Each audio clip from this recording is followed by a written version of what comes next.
And then currently Will Barter, Roel van Martensdijk, Ida Rubio, Silva Dilia, Milversha, Case Cole, and Evgeny Fedorov is our current order at the line as the picnic Costanel car just goes past Arnaud Delis. Little wave there by Arnaud Delis, just having a look back. Is he looking for his team car potentially?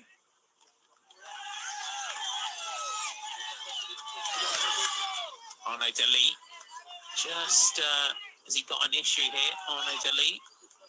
I don't know why he's not riding in his bar, or he just goes into his bars now, so yeah, very difficult. Normally you put your hand out to signal something, but yeah, it's just something we'll have to keep an eye on. Well, Luke Durbridge out of course. Let's go out back to the finishing here from his teammate Luke Plapp, who's just finished.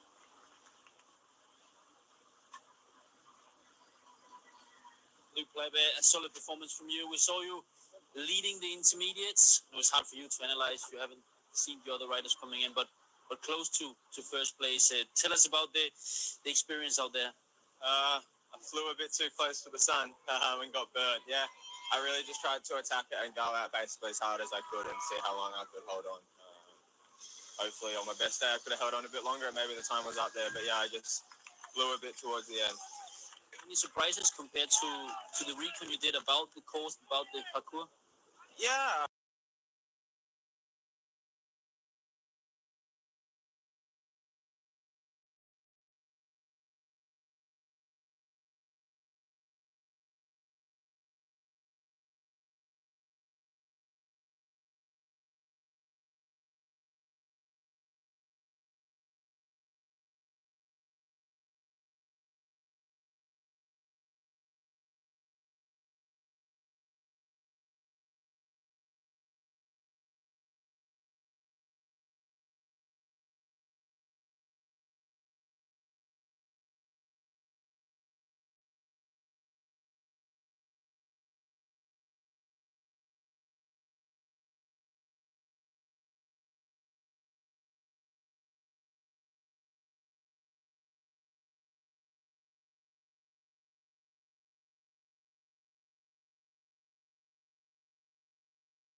For Lawrence Bitty.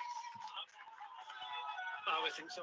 I think a majority of riders would feel like that. But while talking to Luke Plapp, it hurts how well he was doing out, quite quickly. I think he's been through that first checkpoint, and he's been through 7 seconds slower than Luke Plapp after the first checkpoint. We see him here. So he's riding well on course, but the first time check, he was 7 seconds behind the time of Luke Plapp. So what can we expect today from Eduardo Affini? He's had a busy, done some big efforts in this Tour de France already. So the current average speed for our leader, 52.5 kilometers an hour average. That is a good time trial effort by Ivan Romeo. It is. I think it'll be over 53 with the other GC contenders. But you could see he was up the whole time, all the way through, and just kind of real suffered in the end. I was just checking while he was talking there to check the wind condition as well. For me, it's not really going to change too much. Maybe when he said he'd done his recon, it was earlier this morning. But since the race has started, the wind direction has pretty much been the same way. This looks like a really good rhythm, huh? Does. Must be listening to some techno in the car.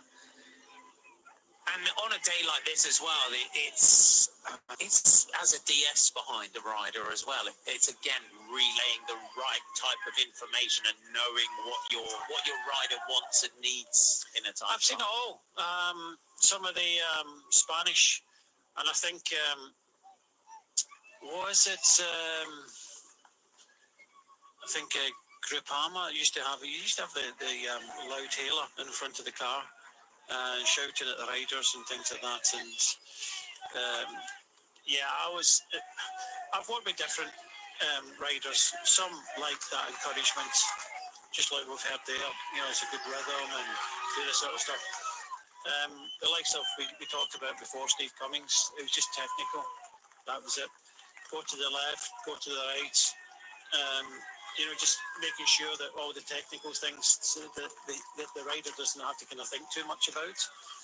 You know, where's the wind coming from? You know, right close to the left hand side where the fans are. Try and get everything out. So some people even don't want to know, you know, where they are compared to the rest at the time checks as well. So everybody's completely different when it comes to the time trial. But yeah, it made me laugh sometimes where you get the speakers in the front of the car. I think it was predominantly some of the Spanish teams that used to do that. It used to be vinga, vinga, vinga all the way, wasn't it? You used to hear all the time around the time trials. Just roaring their riders on. Eduardo Affini. He's had a time trial stage win in Tour of Britain. I think we were commentating that day as well together, that day he won his time trial stage in Tour of Britain. I remember Mathieu van der Poel riding when he came to Tour of Britain, and he took his stage up to Keswick, and then he rode his first ever time trial in the Tour of Britain. I think he'd been on his time trial bike, but he hadn't ever raced it. And I remember that when he was in the Tour of Britain, and it was the first time he'd ridden his time trial bike in anger, I think as a pro. You can see the strength of the wind now, and you know that's why you can see what I was saying before. That strength of the wind, just go over and hug that right hand side of the road there. This is Dylan Groenewegen. He knows how to ride in the wind. Being a Dutchie, it's you try and use the cars, that kind of banking to try and get as much shelter as possible. I know he's a sprinter and he's not giving it full beans, but it's just in his mind that he's used to looking at, you know, what's the easiest, what's the most sheltered, you know, part of the road. Back to the start gate to Bini Girmay. Last year's green jersey, 3 stages and points last year. It's been a fairly understated. It's been a tough opening few days for Biniam in the sprints. Yeah, you can say that, especially coming off the back of, you know, winning 3 stages last year and in the green jersey. It's not been the kind of best start, but you have to look at the positives and move forward. There's plenty of stages still to come for Bini Girmay. And I think at the end of the day, the goal will be just to win 1 stage. Anything else would be a bonus. And that's it, isn't it? It's not getting hysterical. It's playing that. You've got to play the long game in this Tour de France. It's 3 weeks long, and as you said, getting 1 stage win this year off the back of what was a phenomenal Tour de France last year. Because he's there, isn't he? He's there. You know, when you look at the sprints that he's in, and he's mixing in those intermediate sprints as well. Yeah, you have to look at it, and you know, even looking at another sprinter who isn't here.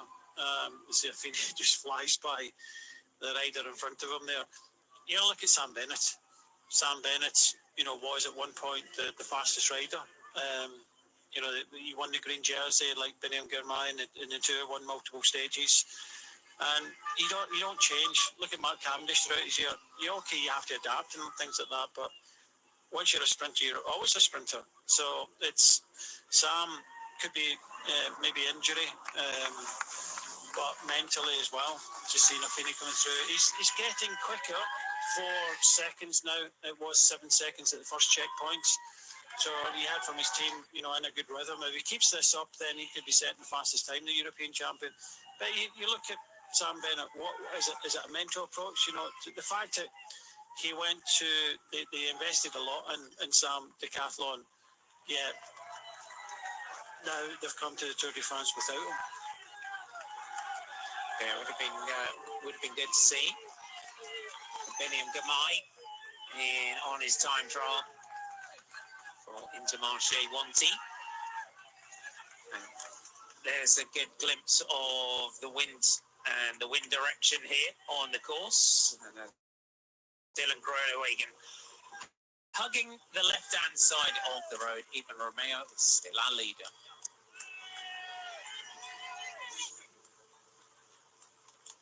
It's just what you said there, Brian. You can see constantly left to right, using the crops on the side just to shield him this time. Yeah, believe it or not, the closer you are to the left, if the wind's coming through the left and you've got the crops, like you say, you're getting a little bit of shelter. If you're over on the right-hand side, you're getting less. It's just all these small things. Of course, most riders will look at it. Other riders possibly not, and that's where you need.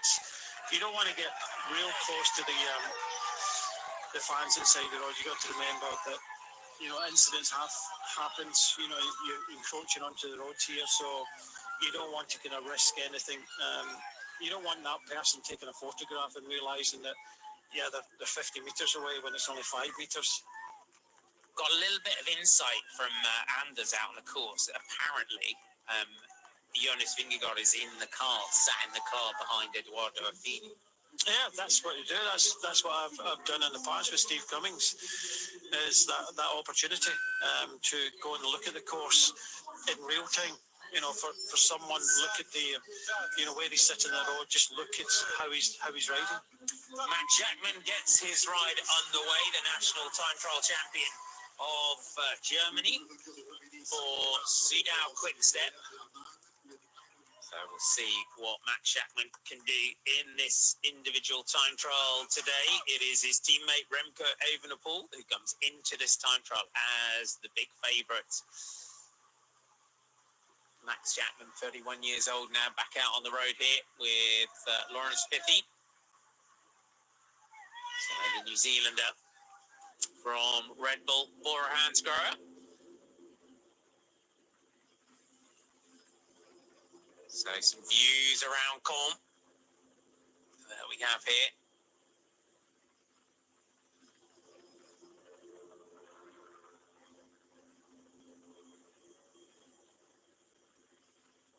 So all the team buses and things that you can see as well down there. It gives the fans an opportunity to go down and just watch the warm-ups of the riders. And then some great shots out here on the department of Calvados. Calvados, of course, one originates from here. So it dates back to Napoleonic times. Does some of the rare Calvados from this region. Jonathan Milan into the start gate. Jonathan Milan of the Lidl Trek team. Going into the day, leading in that points classification ahead of Bini by 5 seconds. Our green jersey leader, Jonathan Milan of the Lidl Trek team, gets his ride underway here on stage 5 of the Tour de France, starting and finishing in Caen. And his team sponsor and sponsor of the leaders' jerseys of the race, Monica Santini, sent me some images of them fitting the skin suit to Jonathan Milan last night, as they did with all of our classification leaders here in the Tour de France. That's classification, the green jersey, the speed suit that Santini produced for the leaders of the Tour de France. They make sure that it is all sewn and corrected and fitted absolutely perfectly for the classification leaders here in the Tour de France, which kind of dispels that myth about it not fitting properly and not riders not perhaps wanting to ride in a leaders classification skin suit. They certainly don't hand them a generic size skin suit here in the Tour de France.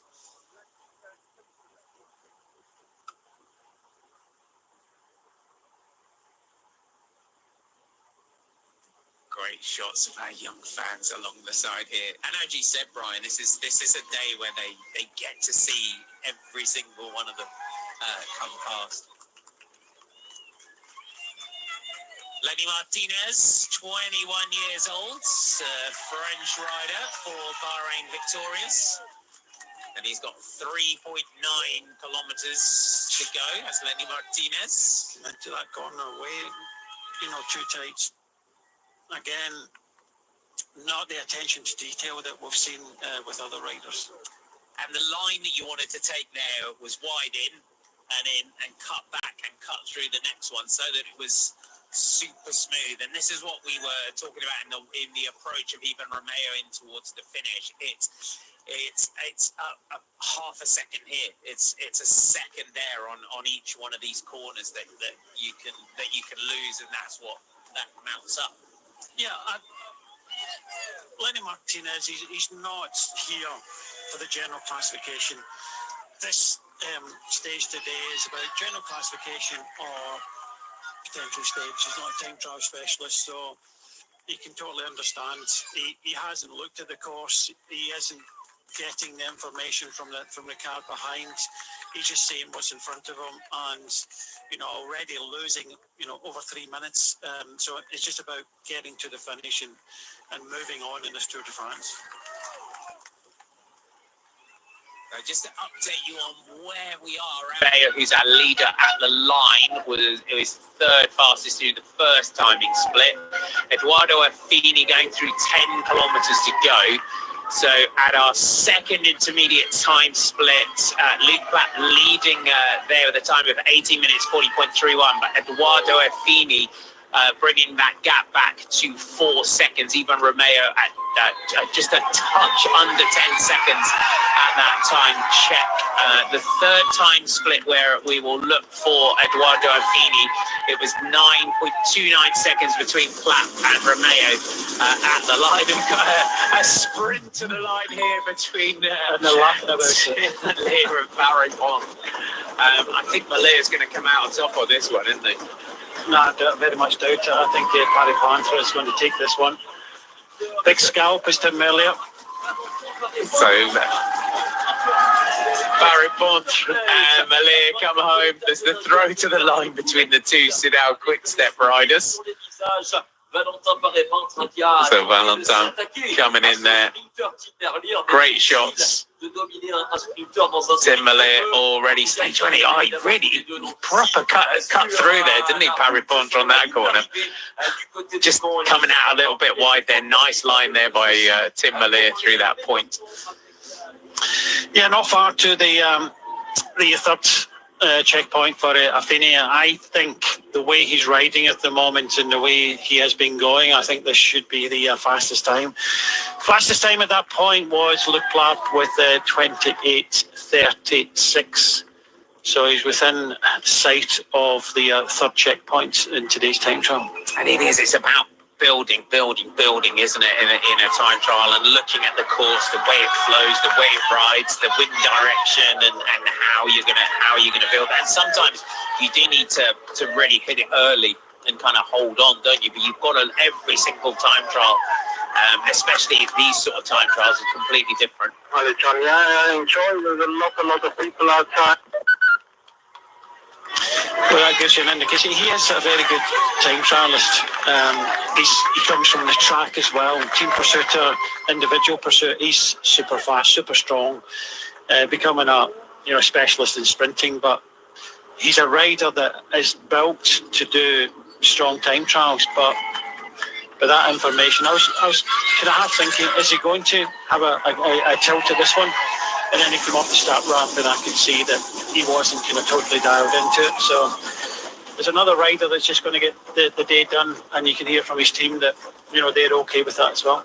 They are indeed. Lenny Martinez up towards the line for Lenny Martinez. Affini 21 seconds up on the third checkpoint. So we're looking at Lenny Martinez, not interested in a good time trial. And I've missed Affini go through that third checkpoint, but he comes through 20.73, which they'll round up to 21 seconds. Yeah, building on that, 28 minutes, 15 seconds, 0.46, the time of Eduardo Affini at the third time split. The camera's just going back and keeping an eye on the young Frenchman coming in, but Eduardo Affini is carving this time trial up today, the European time trial champion here from the Visma Lease bike teams. And these are the days, when you look through the big road stages of the days, these are the reason why the Eduardo Affinis of this world, they get to come out and play and give this a full but nudge. Even there, that was Sean Flynn there, the Scot. He would be given 90% now, and there's a marked difference in the speed.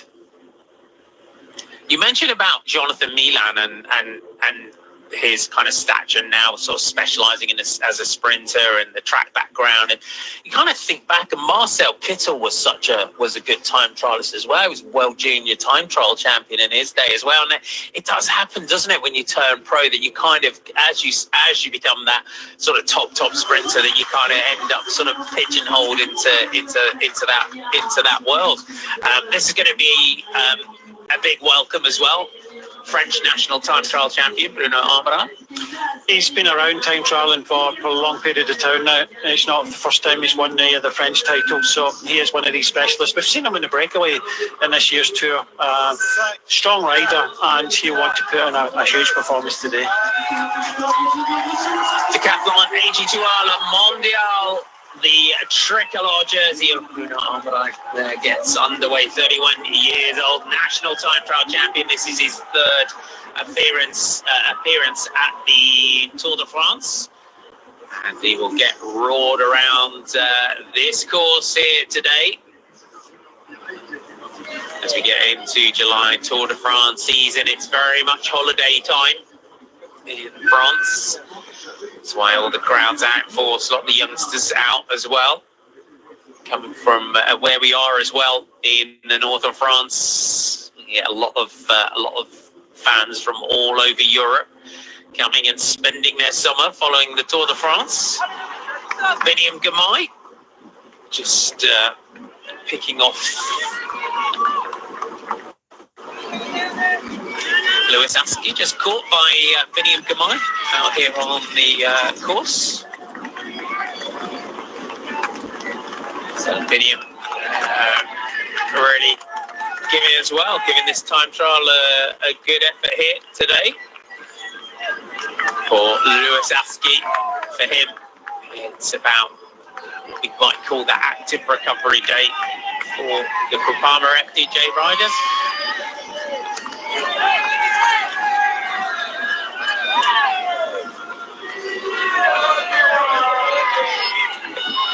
The Tour de France is not the only race that is going on at the moment. We are 8.5 kilometers to go from the top of Pianezzi in Valdobbiadene, 142 kilometers. Elisa Longoborghini, Sarah Gigante, Antonia Niedermayer, Yora Castelline, Paulina Royakas, Marlon Reusser in this leading group. And going into the day, Anna Henderson of Lidl Trek leading in the general classification. Elisa Longoborghini, last year's winner of the Giro d'Italia women. So this chasing group just going through. You can go and enjoy that one as well. So get all your screens out. So the Giro d'Italia Donne, the Giro d'Italia women, is going on at the moment. So that leading group, and we'll see. Well, that looks like the Maglia Rosa will change hands today. Marlon Reusser taking the opening day prologue time trial. Where is the Maillot Jaune going today? Where is the stage victory in today's Tour de France? Could it be for Eduardo Affini? Eduardo has been setting some fast times out on the course. 20 seconds up on Luke Platt at the third intermediate time split. 3 kilometers to go now, Brian, for Edoardo Affini, and this is where you start to get into the really technical finish, and this is where that pre-ride, this is where it's going to be key now for Affini if he wants to challenge for this time trial today. He's powering away, but by the looks of things, and not missing a beat. He's been steady. Luke Platt, we heard from when he finished and said he just got it wrong, especially in the end. But Affini's going to be setting the fastest time. Where that'll put him come the end, we'll have to wait. But he's ridden solidly. Wasn't the fastest all the way through. He come the third checkpoint. That's where he made the big difference of his 21 seconds on the fastest ride at that point, which was Luke Platt. Benjamin Thomas gets his ride underway, former national time trial champion. Benjamin Thomas has been in the breaks, he's been in the polka dot jersey in this race, so we'll see how the Cofidis rider attacks this time trial today. Aerial shot here of Bruno Amarai. Took that national title recently. And a special moment as well to get to wear your French national champions jersey in the Tour de France. Oh, it's huge. Everybody knows who he is. That's a good thing. That's what happens. Cycling is huge. But let's bring in Affini, because the European champion, just to catch another rider, looks behind, just waves him past, and very sporting. And realises the situation, doesn't want to get in his way. Best time by a big margin now. Best time by a big margin. Come on, Edo. You'll be in the hot seat for long, huh? Edoardo Affini driving for home here. 37 minutes and 44 seconds is the fastest time at the finish in the European time trial champion. You can see now in and out of the saddle, on and off the skis as he tries to set the fastest time in the Tour de France that he will hope will stand the test of time throughout the afternoon and challenge for the time trial stage win.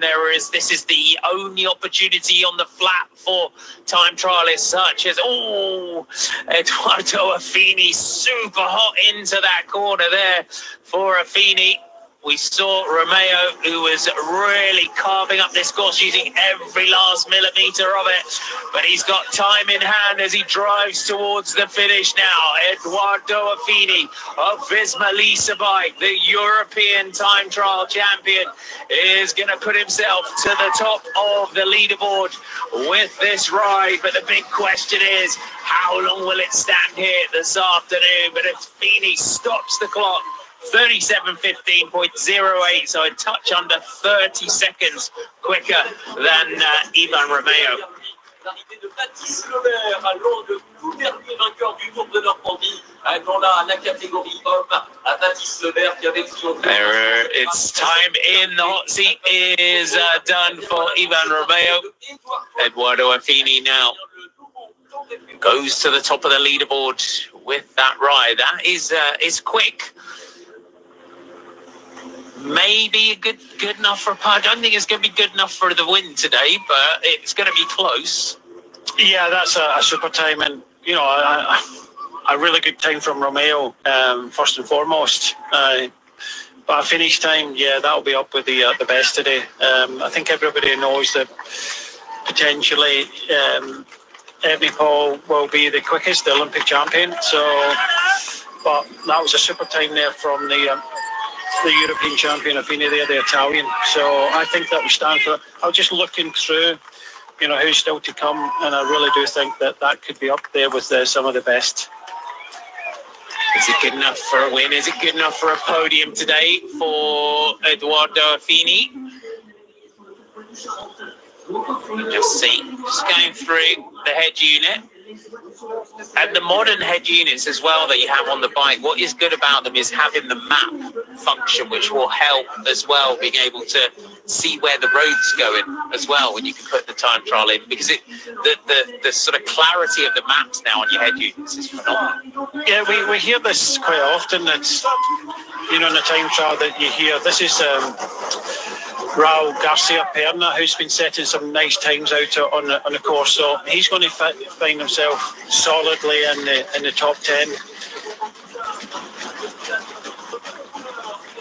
So just over a minute down, Raul Garcia Perna crossing the line there with a 38.20, so averaging 51.7 kilometers an hour, goes into fifth at this stage with that ride. I think it's what you want. Time trial efforts are so personal. We hear sometimes that riders go out and wasn't producing the numbers, and that sometimes can have a little bit of an effect. It can, and we've had time trials, I see from JP. Ça va nickel là, ça va nickel gros. Tu fais un très bon chrono, hein. Allez, allez, allez. Doing perfect, doing great. You're going to do it, he says, the director sportif behind for Bruno Armbrey. And that, again, you're hearing the difference between the instructions that we've had and the manner in which the Decathlon AG2R director delivers his. He's not at the first checkpoint and you're doing super, you're absolutely flying, and then all of a sudden you get to the checkpoint and you're third or fourth or whatever it is. It's an individual personal thing, a time trial. There's another rider that's actually doing quite well out in the course is Niels Pollitt. Niels Pollitt was fifth at the first checkpoint, only 23 seconds down. Again, 43 down, so he's doing a strong ride today. Many of these riders would have been just kind of sitting back, but I think from memory, Niels Pollitt, and every time trial that I've covered, he always pushes on a little bit, and some riders prefer to do that. Well, indeed, Niels Pollitt is out on the course. We are joined by Jonathan Harris-Bass. I'm going to hand over to Jono for a little while. Over to you, Jono. Thank you very much, Marty. So Bruno Armbrey, the reigning French champion, going great.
Essential, and something that Vingegaard had to do for his own kind of mental awareness of what's coming up. Well, we'll discuss a little more about Vingegaard in a moment as Schachmann comes up towards the finish line.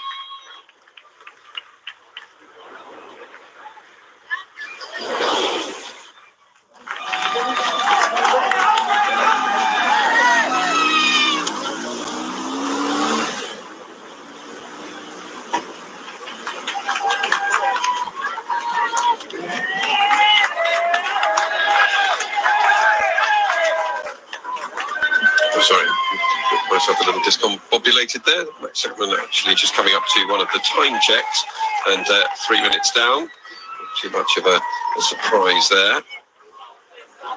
Still 16 kilometres to go for him. Who would be the next person Brian, you're looking down the list of people to go out onto the course. Who's the next person to really focus in on? As we see Marion van der Berg wanting to overtake Michael Woods. Well, one of the riders, John, that's actually on the course is Bruno Armarai, the French champion. We saw him start. We heard from the team radio that he was doing fantastic, but he was only second at the first checkpoint, which he's just gone through, and he was 4 seconds down. At that stage, Eduardo Affini was 7 seconds down, so you could say he's going well, but the fastest was still Luke Pla. He said he went out hot and suffered towards the end.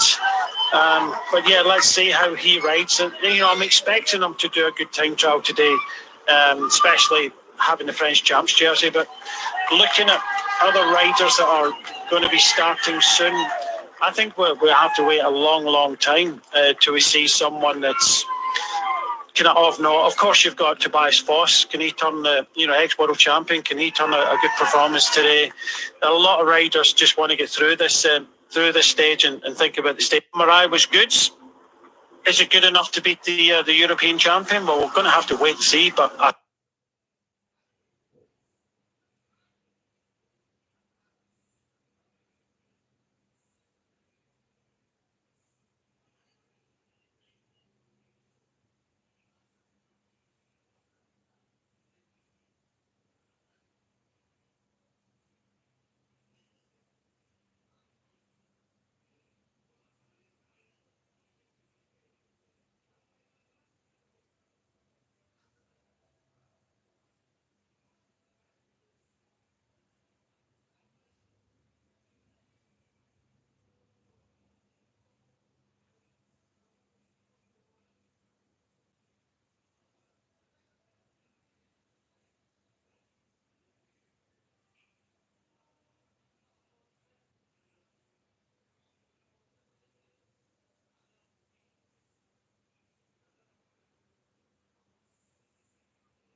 so good in the Giro d'Italia earlier this year, and he's come good. You got to remember, I pointed him out in the coverage yesterday. He was having to sit in the wind a lot, sheltering Vingegaard and the rest of his team. So it's not as if he took it easy yesterday. Okay, he could take it a little bit easier when he came in towards the finish, as he just kind of rolled over the line. But at the end of the day, that's a solid performance. I really do think that Evenepoel was the favourite, the Olympic champion.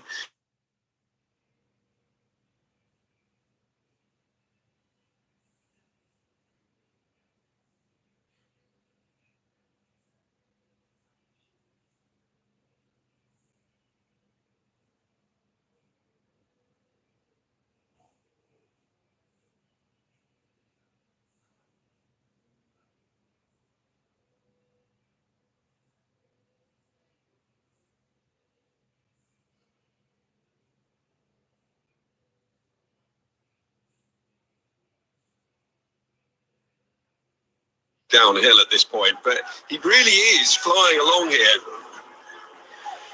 Well, he's gone slower, 18 seconds. He was 4 seconds slower, Luke Clapp. But then again, against the others that had passed that time at the moment, well, Affini at this stage was 4 seconds down. So Armi Rai has lost 14 seconds in the first half of this time trial to our current leader. Lost 14 seconds to him, and probably more worryingly for him, lost 14 seconds to Clapp's time as well on that second check between Combon-Plan and Théon. He now tries to head down to Grouchy as Nils Pollitt, who was posting a really decent time early on. He's come through. It's going to be just about a minute over when he crosses the finish line. Affini's time 37.15, perhaps just a little more than a minute down. But Pollitt was really going for it when he was warming up, and this has been a decent effort.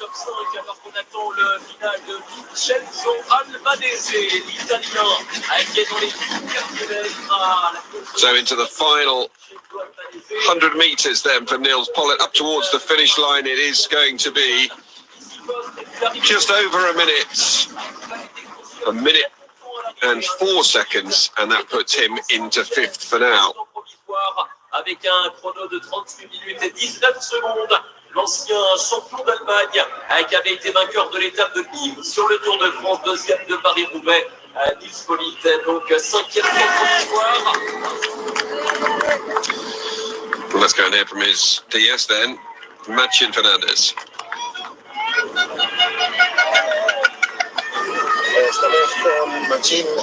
Well, we know that today finished third in the individual time trial at the Dauphiné, but it wasn't that bad a result against a champion like Remco and behind Jonas. He said he'll make some changes and look for improvements. What has he been working on?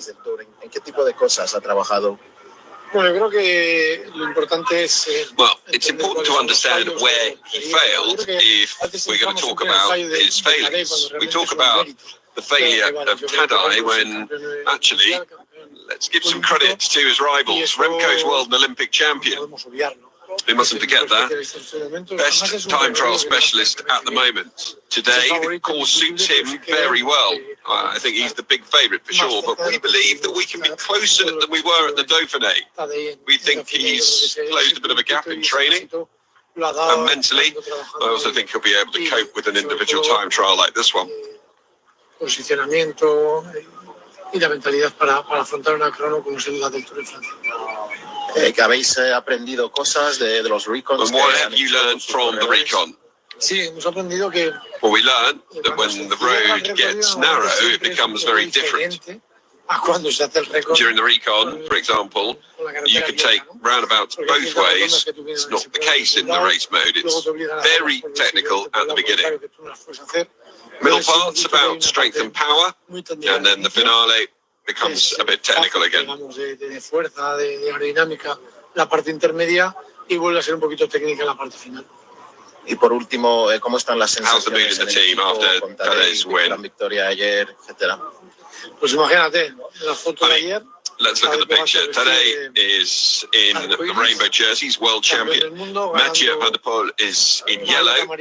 one of the best riders in the world, and on the other side his rival Jonas Vingegaard and Joao Almeida with his hand up. If you ask me to take a better picture, I couldn't. Si me piden hacer una foto mejor es imposible. Muchas gracias. 13.1 kilometers left for Bruno Amarai to go. He was 18 seconds slower at the second time check. He's heading up towards the penultimate one, well, the final time check before the finish line, of course, in Gruchy, which an altitude of 62 meters. Heading back down to the start as Adam Yates is ready to go. Another from the UAE team, Emirates team. And Brian, just how are riders from the UAE team, Emirates team, going to go out and approach it? How, if you're going out to just get round, but make sure you get round within time, how do you do that? And in your previous role as a DS, how much are you talking to riders out on the course? Every rider's different. Riders just want the technical parts. Other riders want encouragement. We heard from the team car of Armirai, and by the sounds that he doesn't have a choice. They're encouraging him the whole time. So it's the same with the units you've got on the bike. It's what information you want to look at. You want to look at your numbers. You want to look at the GPS and the corners that are coming up. So yeah, you rely on, and it's a bit. For riders, especially coming into the finish with it being so technical, we saw Romeo absolutely dialed into the final and made a lot of difference in the corners. And that information comes from the team car. That's information that is given up. And it's a bit like, rally driving, where you've got that kind of co-pilot just giving lefts, rights, degrees, all that sort of stuff, whether to stay on the tri-bars or come off them or brake and all this sort of stuff. So, yeah, the riders just have to focus on their efforts. And, everybody is different when it comes to even the rides. We saw Niels Pollitt go for it, but every time trial I've commentated on with Niels Pollitt, and he always writes 100%. Do you want to back off today? How will you feel tomorrow? Everybody's different. It's the same with a rest day, Jono. It's what do you do in that rest day? Some riders only do an hour and a half, stop maybe for a coffee somewhere, and that's it. Other riders I've seen, especially at the Tour, I think I was there with in the same hotel as Lotto in the past with Cadel Evans. He was in the Tour. He did 2 hours with the team and then did another an hour and a half behind the team car at a good speed. So some riders recover in different ways, some prepare in different ways, and what you don't want to do is back off too much because you'll feel it tomorrow. Tu fais partie des tout meilleurs mondiaux, mec, aujourd'hui. Tu fais partie des tout meilleurs mondiaux, hein. Tu fais le numéro encore. There's that support you were talking about, and they really are being his cheerleader. But the thing is with that, Jono, you try and do that with some riders, and it doesn't kind of really work. All they want is technical, what side of the road to ride on. They don't want to hear about what other people are doing, because sometimes it can get to your head. But me and Marty were talking about these things before. See Benny Germay, he just finishes there with 3:14 and a wee wave to the crowds. So we know what sort of day he's had. But yeah, some of the teams, especially the Spanish teams from old, they used to have loudspeakers in the front of the cars shouting at the riders as they go around the time trial course. It's a concentrated effort. But Bruno Armirai, whether he's asked for this or not, I don't know. But it's full of encouragement, and that's all. Saying he's one of the best in the world. These riders, if they're noticing, will be able to look at their numbers. And sometimes looking at the numbers, if you know what you're capable of, it kind of plays games in your head as well. They'll know when they come through the checkpoints where they are as well, whether they're fastest or not. The one thing is for sure, I don't think the team have to encourage them, because the crowd wearing that tricolour jersey, French champion, that crowd is out for Armirai at the side of the road. He'll get plenty of encouragement from the side. He is getting loads of support from the side. You can hear the roars start to go up every time the tricolor comes into view for the crowd. He's coming up to that third checkpoint, Bruno Amarai, as we rejoin Thomas a little further behind on the course. But Amarai, it's going to be an important checkpoint. I think he's going to be slightly outside of where he would have wanted to be if he wanted to be in striking distance of Bini. There could be some fines today for some of these riders.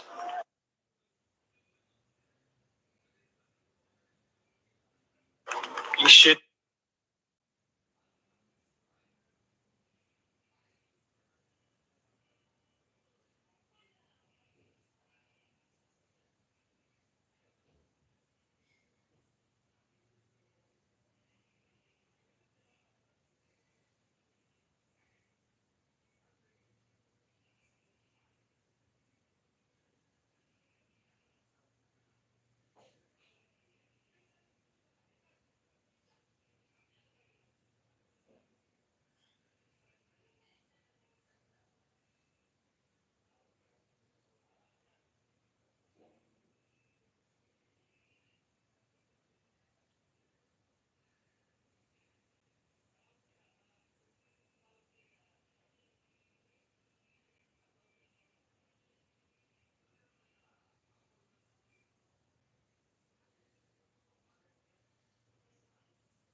There's no feeling like it.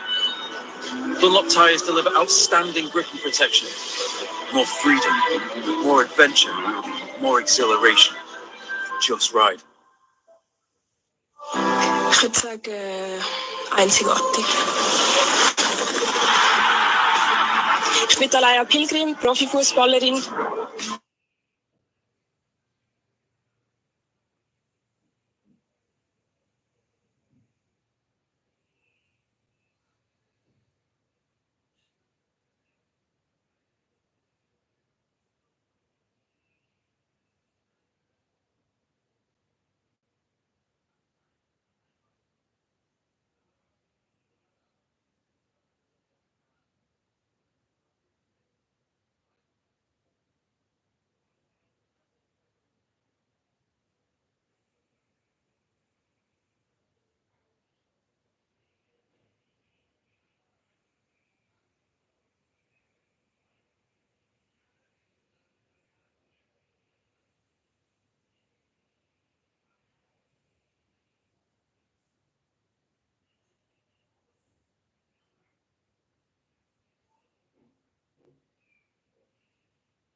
Skoda. Got a bike? Then it's ready to Zwift. Just grab a Zwift Ready trainer with Zwift Cog. It's ready for everyone, even this guy. Zwift Ready trainers with Zwift Cog. Ready to ride and ready to Zwift.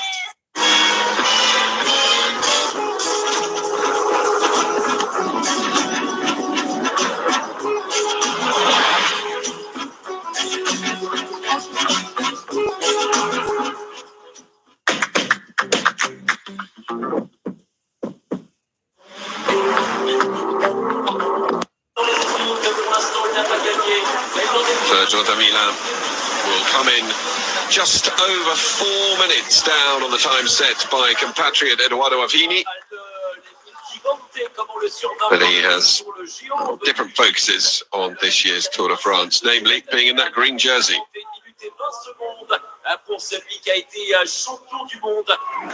Green jersey, and also he'll have his eye on stage wins. Clément Rousseau.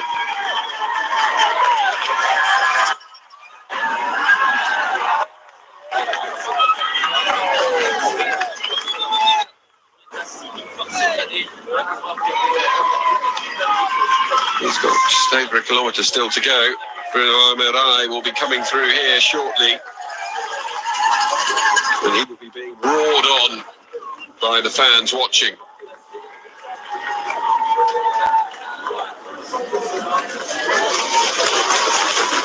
Inside the Flamme Rouge for Clément Rousseau. And here we are back with Armirail in the tricolore.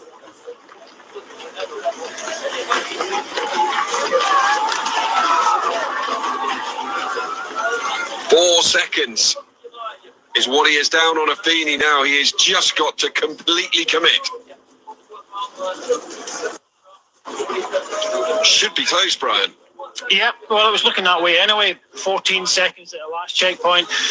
By the sounds of things, he's brought it back 10 seconds, and you can see, you know, his commitment in every corner. And, you know, I really do hope that he's done his homework, and I'm sure he has done on this run into the finish, because we've seen a few riders get it wrong. Other riders kind of railing these corners, and that's what he has to do. To bring 4 seconds back in the last 2 kilometres, it's going to be tough for Bruno Armirail, but he can't say he's not holding back. He's given absolutely everything as he would as a French champion, want to impress, and his home tour. So absolute, all information will be shouted into his ear to make sure that he gets these corners right, because that could make the difference. Yeah, the difference definitely going to be the speed he can take out of the corners. 1.5 kilometres left to go.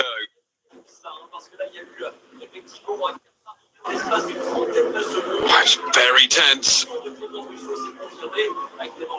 Not quite getting the same amount of noise from the crowd, because we're seeing these images from the helicopter. So, just about to hit the Flamme Rouge. 37.15 the time of Eduardo Affini.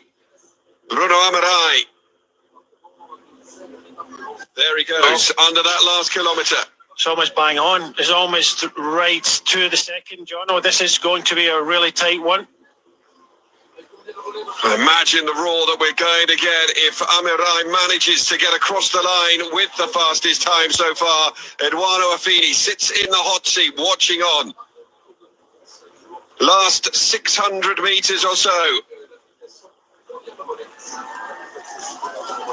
This corner crucial for Armirail. An acceleration out of it. He's now managed to get an opportunity. He has a shot at this. He has tried so hard all the way round. His team have been screaming on in the car behind him. Armirail heads up towards the line. Final few seconds.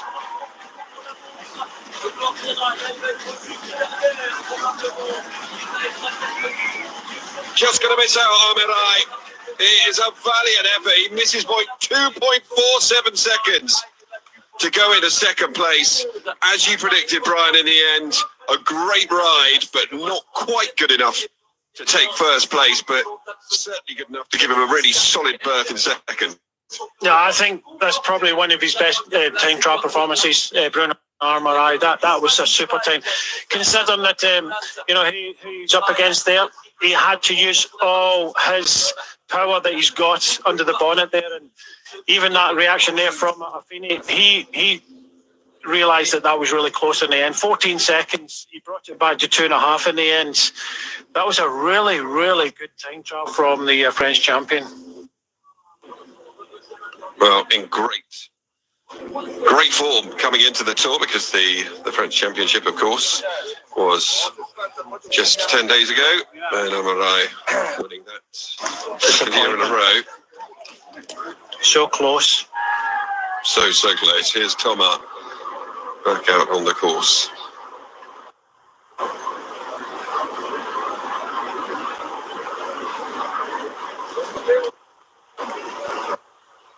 4 kilometres left to go.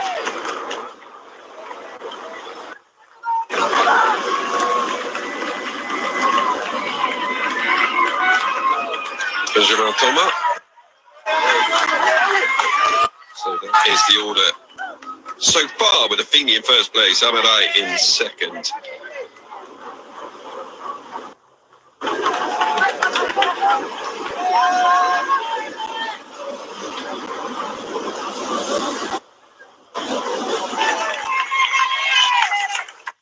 Kasper Asgreen. Just shy of that first time check.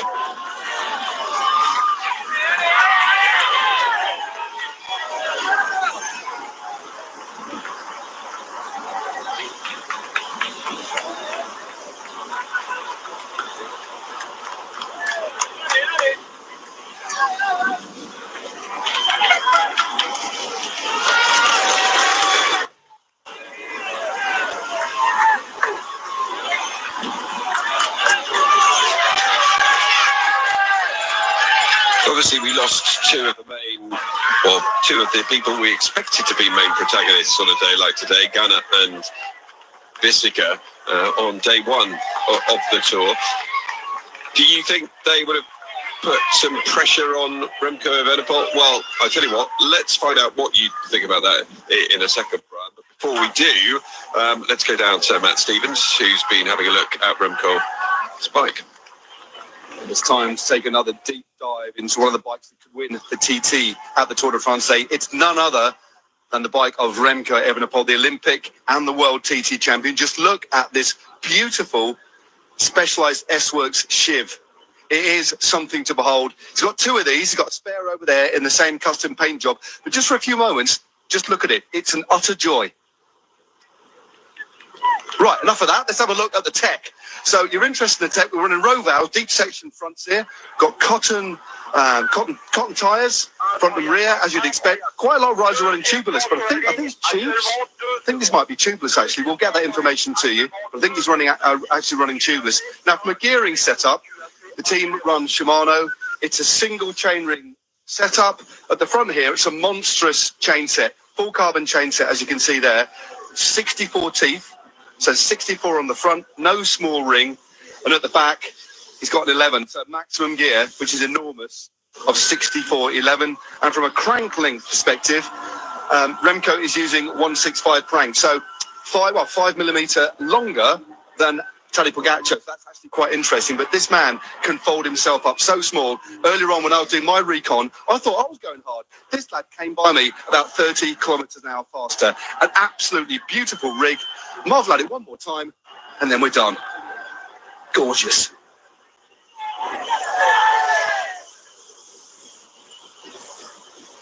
So just to return to the point before we had a look at Remco Evenepoel's bike, do you think that lifted pressure off him, knowing that Ghana and Bissika weren't going to be there? I don't think so. I don't think they think about, their other competitors. They only think about themselves. Bike race winners are so selfish when it comes to that. They're only interested in themselves. Of course, if Evenepoel goes and wins this time trial and Ghana's not there, you might think what would have been. But I don't think he's worried about anybody else. All these guys think about is themselves. Yeah, it's a pity for us that Bissiger and Ganam here. It would have been nice to compare, in the biggest race on the planet. So it's unfortunate that was the case. Ghana isn't here, but I don't think it puts any pressure or they're even considering, who's here and who's not here. So yeah, I think it'll be a solid time to beat Affini. Amiral came close. Former French champion just coming up now, so he's going to finish almost 2 minutes down. But I think there'll be very few people able to beat that Affini's time. That was a really, really solid performance from him. Tom comes across the line nearly 2 minutes over, as you say. Well, to the point of Evenepoel, and I don't know if you saw the interview that he did before today's stage, speaking last night, saying that he believed that he can end the day in yellow. Do you think that that's realistic? You have to. He has to believe that that is the case. Whether he can take back 58 seconds on Pogacar, I'm going to say no on that, because that's what he requires. He has to finish a minute in front of Tadej Pogacar. And I know he had a solid performance in the Criterium de Dauphiné, but I think Pogacar didn't pace it. His strategy was wrong, and I think if he gets it right, there will not be a minute between them. So I possibly am predicting that Pogacar will be in yellow today, but I think Remco will take some time back, and all the other GC guys. I think he'll want to, he'll have to, and he'll have a solid ride. Well, Remco Evenepoel is, of course, the popular choice amongst our pundits who've gone for the predictor. Alberto Contador's gone for Jonas Vingegaard, which I thought was quite an interesting choice. Do you think that's more out of the romance of Alberto wanting the race to be thrown wide open by Vingegaard coming out on top? Well, no, you have to argue the fact that, you look at the recent performance of the Criterium de Dauphiné, and the performance so far of Vingegaard. He is looking better, but so is Pogacar. So I really do think that it's a solid choice, but it is a game after all, and the games are played, possibly not wanting to just let Pogacar or Evenepoel, like many others have chosen. So deciding that if he wants to get some more points on the others, then he goes with someone else. Well,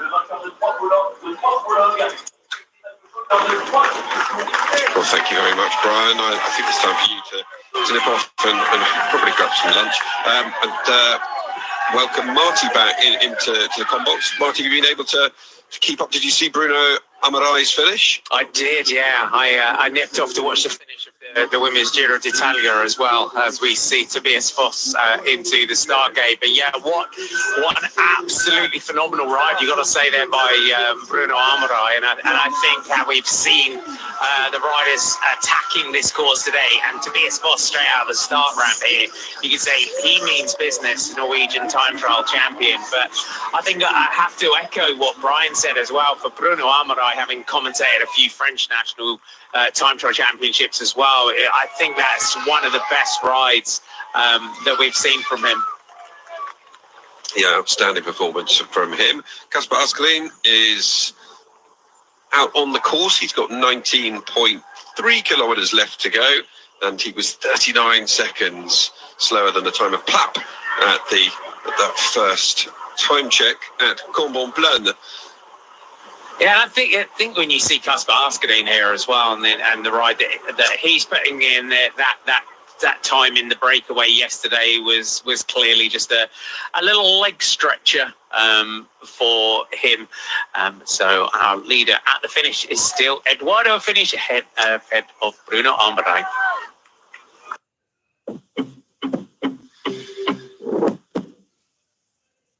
We are the ones who wake up at dawn. We are the ones who prepare obsessively. We are the ones who always add an extra kilometer, never less. We are the ones who conquer impossible hills. We are the ones who, following one ride, eagerly dive into the next. We are Imatra.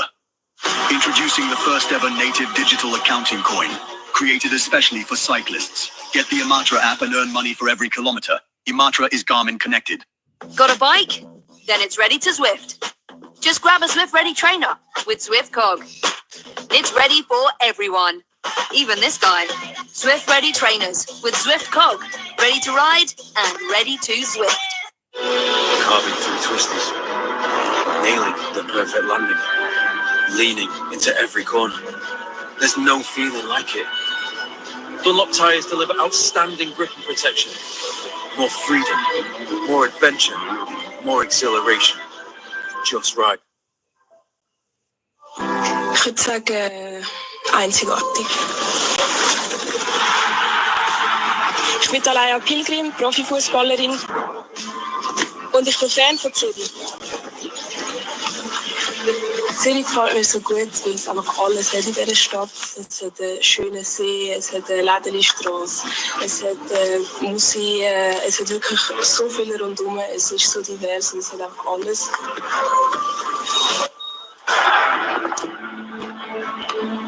Dass die UEFA Women's Euro 25 in der Schweiz stattfindet, finde ich natürlich extrem schön.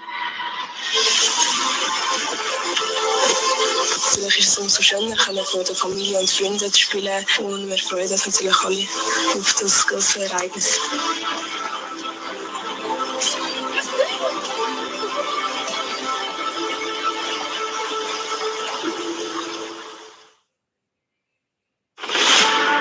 I had this stage in mind from the beginning. Winning on the Galibier was my ultimate dream. My plan was to attack very early. My teammates thought it was crazy, but I was convinced.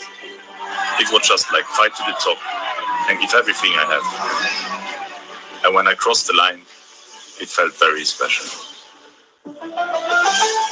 Skoda.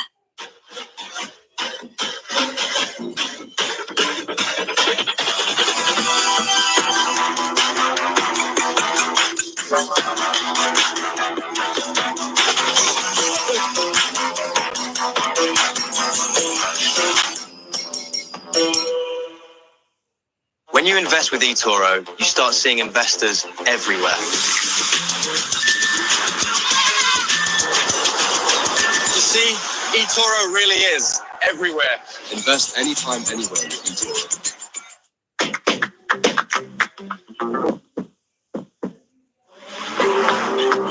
You're always so honest. We're out on the course here on stage 5 of the Tour de France, starting and finishing in Caen. This is Tobias Foss. And Tobias Foss, the Ineos Grenadiers, former world time trial champion. She is national time trial champion of Norway, and they've pulled out all the stops here, haven't they? Pinarello on that custom TT rig already. I think Tobias Foss was one of the 10 riders that the tour organisers themselves picked out at the start of today as ones to watch. I can't remember, but it rings up. I have a feeling that Jens might be out on the bike behind him, but I'm sure we'll find out very soon if that is indeed the case.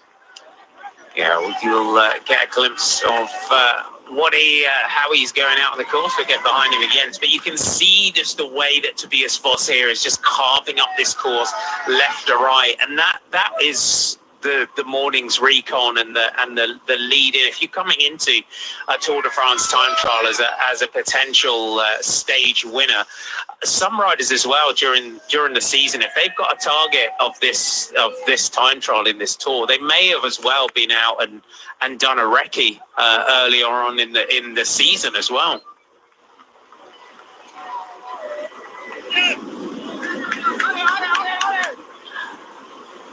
We are going to hear from Bruno Amarai.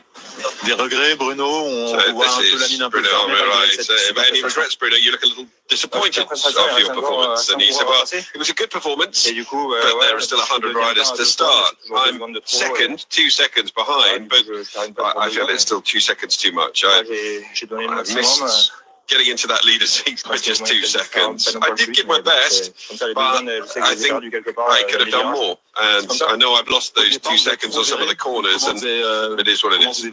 But did you manage your effort at the start? No, I started strongly. Then the wind got up a bit, and in the finale I got tailwind. That's why my second part was a lot better. In the first part, strong headwind, I managed quite well, but Turns, and when we've seen it, it's going to be really, really key today, and it is a beautiful course for that real sort of power time trialist like Tobias Foss here, and those final twists and turns, and Luke Plapp, who was leading at all the intermediate time checks, you could see where he was losing his time on the run in towards the finish. We go back to the start gate to Simon Yates, winner of this year's Giro d'Italia. Another great glimpse of those helmets that Jono was mentioning. And he can put in a good time trial when he needs to, Simon Yates.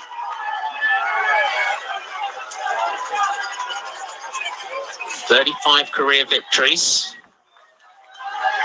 2 stages of the Tour de France in his career, 6 in the Giro, 2 in the Vuelta as well.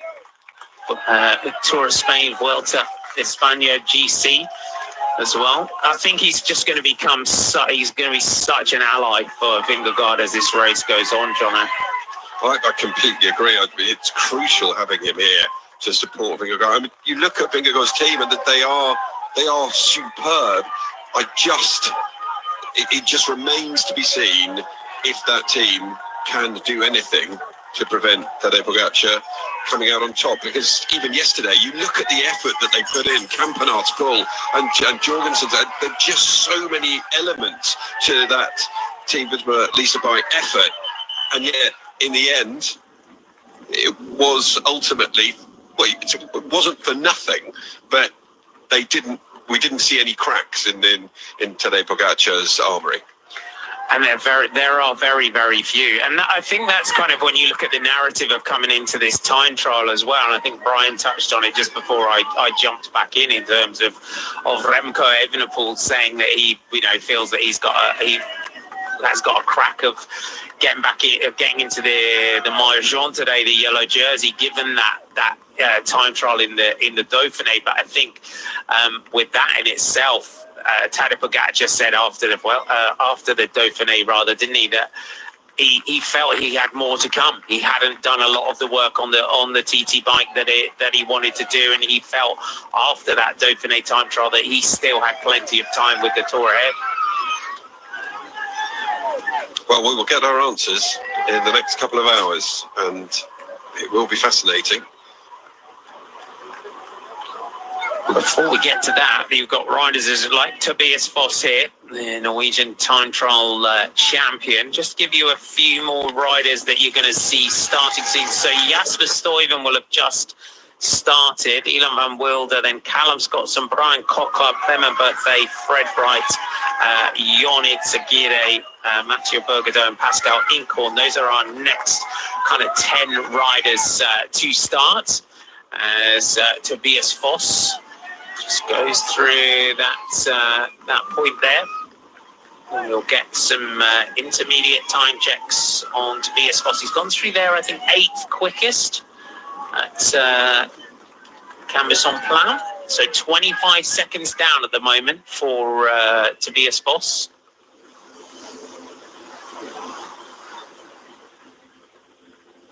There's the remains of the Mulberry Harbour, a couple of Mulberry Harbours that were put up ahead of Operation Overlord. This is just outside Avranches. So the remains of a conflict which concluded back in 1944 still very much on display.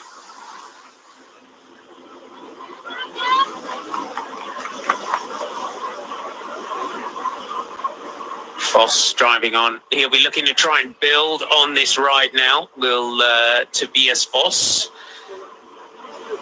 So we're almost as well. This group of riders on next. Just pick out some other riders that you will see start that you'll be interested in. Swiss national champion Mauro Schmidt will start at 36 minutes past the hour. Geraint Thomas will start at 39 minutes past 3 local time. That's in just over 20 minutes time. Wout van Aert will go at 15:58 local time, and then we get into our top 10, our final riders to start, and just outside top 10, you've got Mark Hirschi, Primož Roglic will go at 4:36 local time. Remco Evenepoel at around just before 4:45. So those riders coming up, but it is still Edoardo Affini that leads at the finish.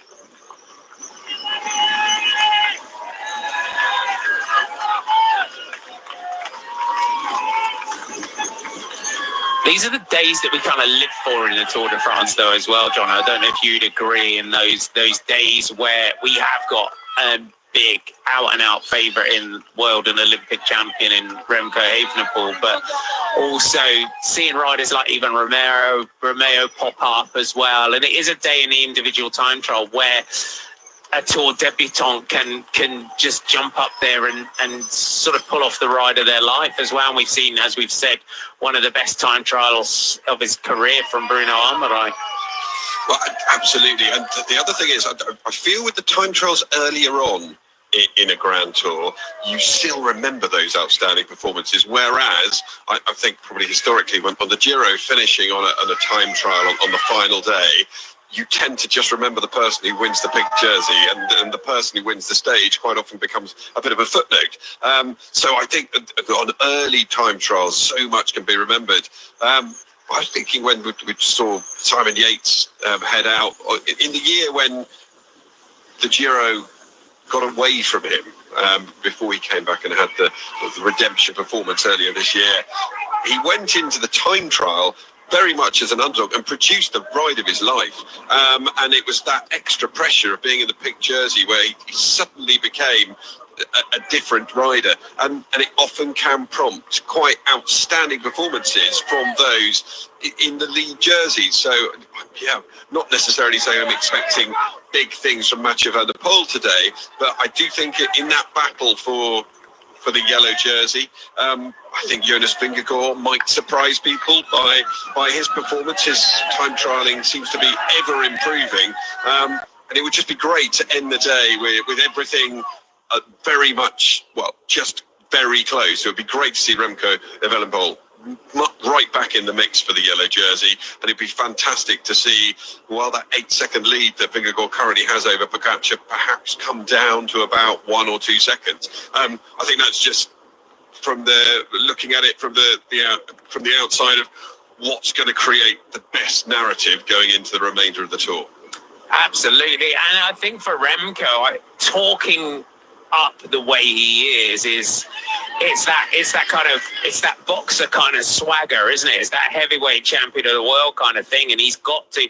They'll all be worried about him and worried about what sort of ride he can produce, because they know this is where he's strongest, and he's doing the right thing in terms of saying how strong he is and how good he feels in ahead of this time trial. And he lost that time on the opening, the opening day in the crosswinds, and he's got to try and pull things back. And I'm loving his narrative, and I'm loving his swagger that he's got coming into this TT. Out on the road with Simon Yates. Sorry, Jono. Oh, I was going to say, having that confidence actually, again, just makes for a better spectacle.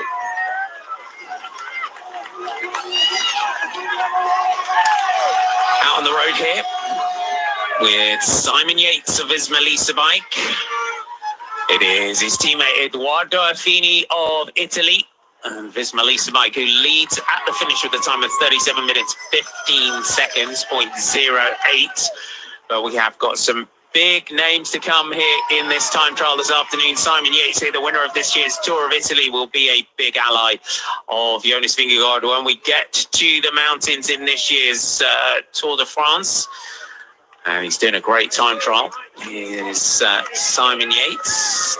Some British riders. We have such a history in the individual time trial. Chris Boardman, of course, bursting onto the scene in the Tour de France with his prologue win in Lille. That was a big day. I remember that one.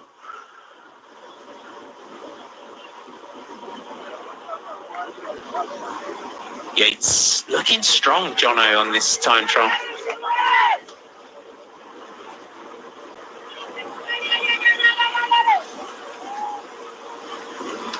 He's looking very strong indeed. Not just going out in order to get round. This is the racetrack just outside of Caen, and this is the sport that they go to watch there, which is trotting. Not the two bike riders on the left. They don't go to watch cycling there, but trotting. I always think of trotting as being a very French sport. And I've never seen it being competed anywhere. Never seen a competition of trotting anywhere else. So it's a little bit like chariot racing, except the horses are only allowed to trot as opposed to gallop. So yeah, it's. Do they have this? There's a hippodrome in Warragam as well, where we start various races. I don't know if they have the same kind of trotting there. Enough of our trotting. Let's go out and get onto the back of the bike with Jens Vogt.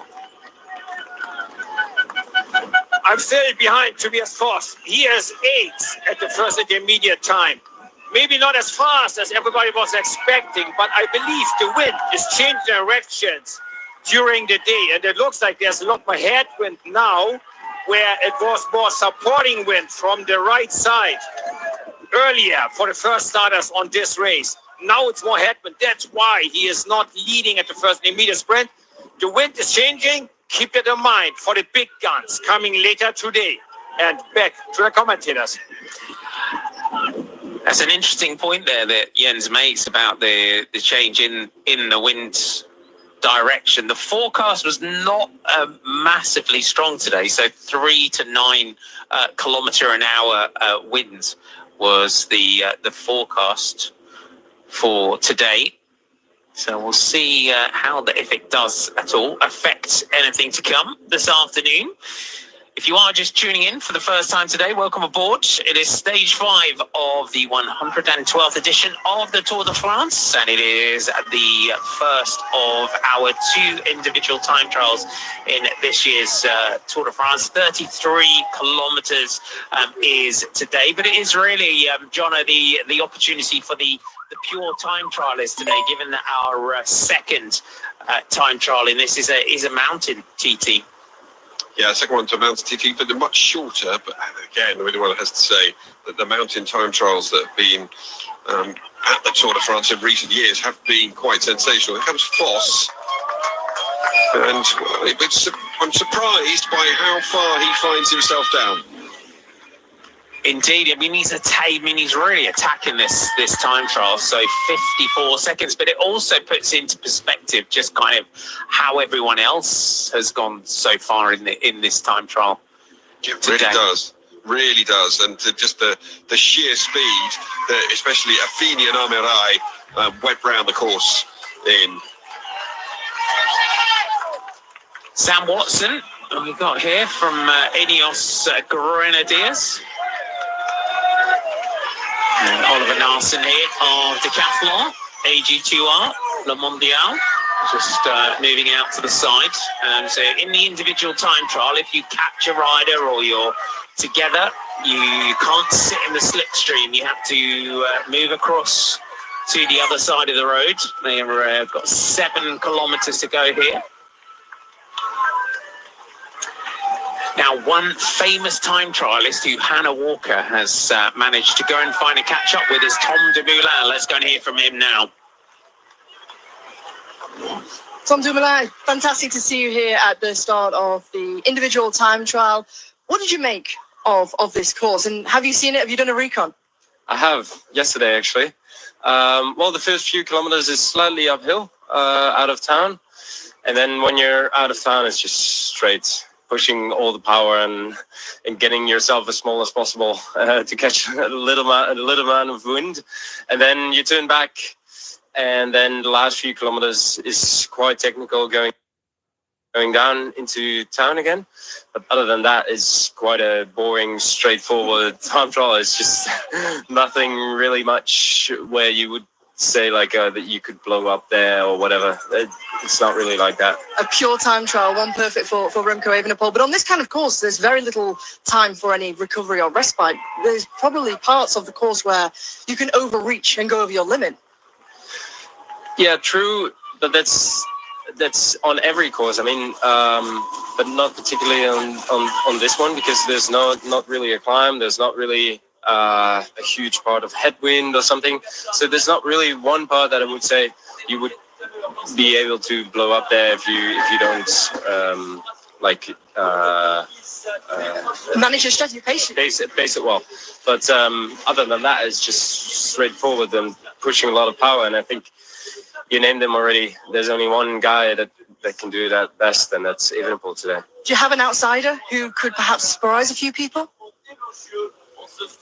Not really, to be honest. I think I'm quite convinced that this is Evenepoel written all over it. So, well, it only depends. Well, if he wins, the question is by how much? By how much, and is it enough for yellow? I think he will definitely take over Mathieu Van der Poel. He took more than a minute on Mathieu on the time trial of Dauphiné, which is 17 kilometers. This is 33. But other than that, you have Pogacar, Vingegaard, Jurgensen, who are all battling it out for yellow. So that's going to be interesting, I think. Fantastic, Tom. Brilliant to have your insight. Enjoy the rest of the day. Thank you. Great to hear from Tom Dumoulin, catching up there with Hannah Walker.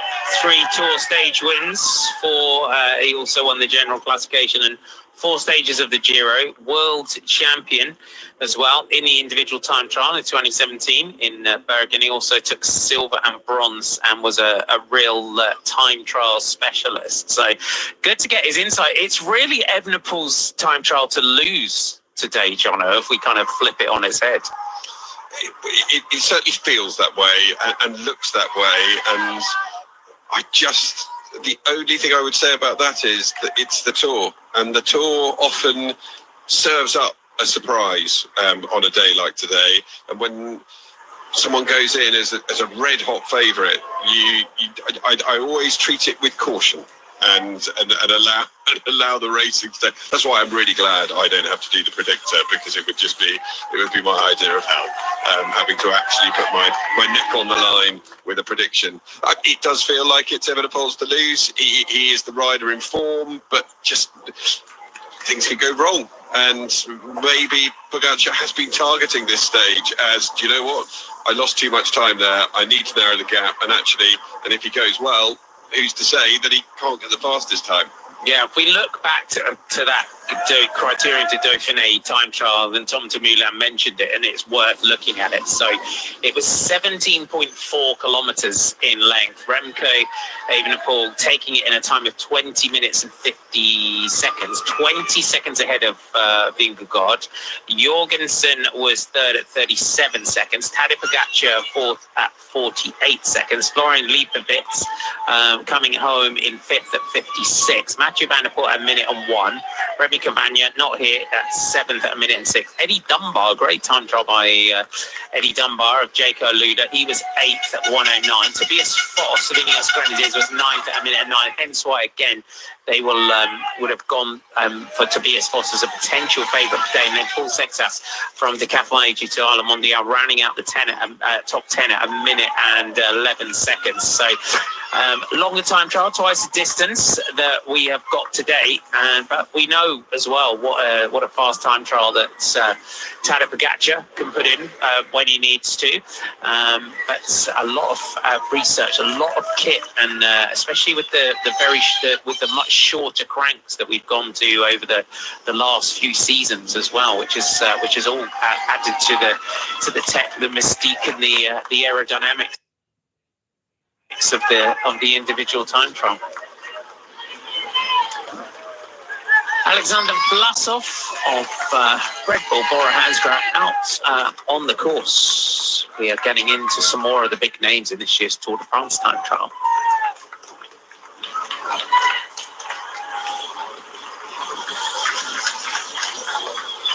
So going out, Eddie Dunbar has just started, so we could give Eddie Dunbar a bit of a shout out for that great performance in the Criterion de Dauphiné. He will have just started 31 minutes past the hour. Caden Groves, Axel Laurence, Mara Schmidt, Tim Wellens, Geraint Thomas, Chris Naylands, Simone Velasco, and Matteo Trentin are the next riders to get underway. Oliver Narsson in towards 4 kilometers to go, and you can see it does now give you a good glimpse of just as well, if you're just tuning in for the first time today, how technical this run in towards the finish is.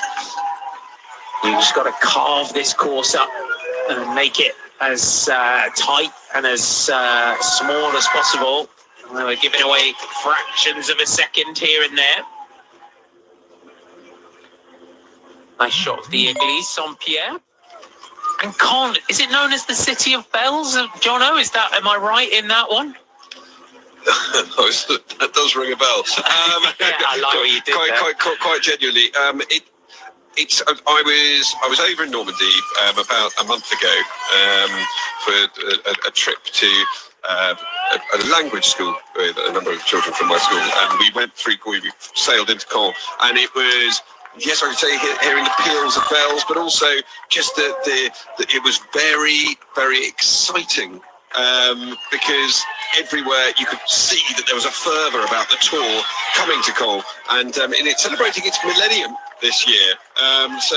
So there's been lots and lots of different concerts and parades and new art museums and art displays coming out, but the tour is one of the centerpieces of the celebration of 1,000 years, and it's just great to see thousands of fans on the roadside all embracing this iconic national event.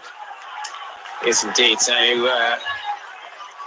Portsmouth to Caen, is that the crossing that you take for? It is Portsmouth to Coltwiston, yes. So it's a great, and Normandy, just an absolutely beautiful part of the world. So the sun is shining for it. Today, Simon Yates going through. So 94th at the moment for Simon Yates. So for him, it's all about the big objectives to come in this year's Tour de France for the team. As we're back on the road here with Tobias Foss. So he's gone through the second, he went through the second time check at 54 seconds. He went through at 25 on the first intermediate time check. You can see now just the flags and the way that they've got up today. We've got the Isle of Man, Brits on tour. Is that Leicester City? It was. We go past Campervan City here on stage 5. We had Leicester, Yorkshire all day, Jono. Good representation in flags, but also just once again showing the conditions out on the course as Mauro Schmidt sets off. And it is going to be interesting because that is another element that, should the wind direction change at all over the course of the afternoon, it could have an impact on the result.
course is laid out here. It is this section hit on the way out up towards Cornbiaguerni, which is at 20 kilometers to go, where we swing left.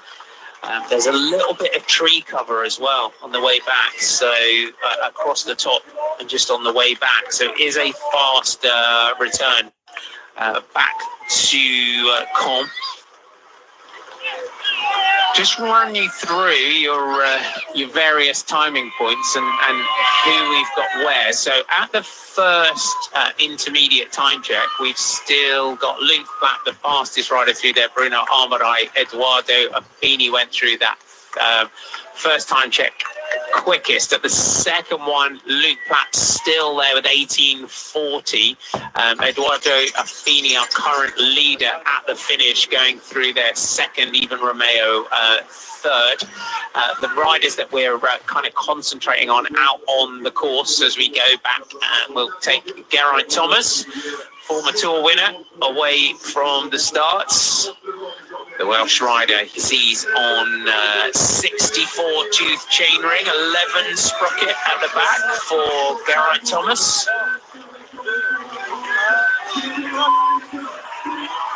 Away we go, big roar for Geraint Thomas from the fans.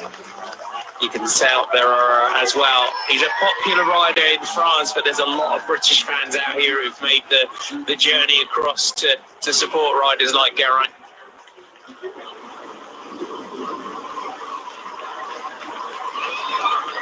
Geraint will be followed by Chris Neelan, Salomone Velasco, Matteo Trentin, Alex Bodan, Christian Rodriguez, Harry Sweeney, Alexei Lutsenko. Then we'll have Tobias Andresen and then Warren Bargy.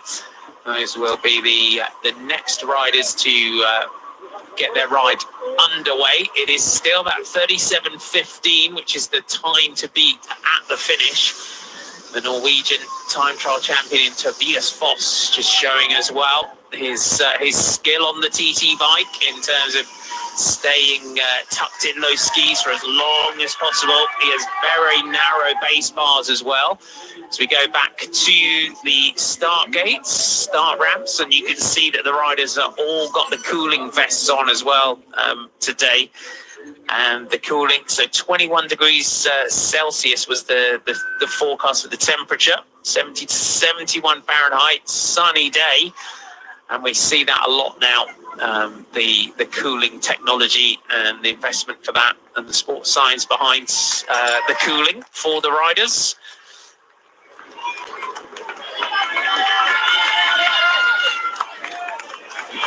We will bid Jono farewell for today. Thanks for joining us, Jono. We'll see you tomorrow. Not at all. Look forward to seeing you tomorrow, Marty. And bon continuation, as they say. We will get a recipe from you tomorrow as well.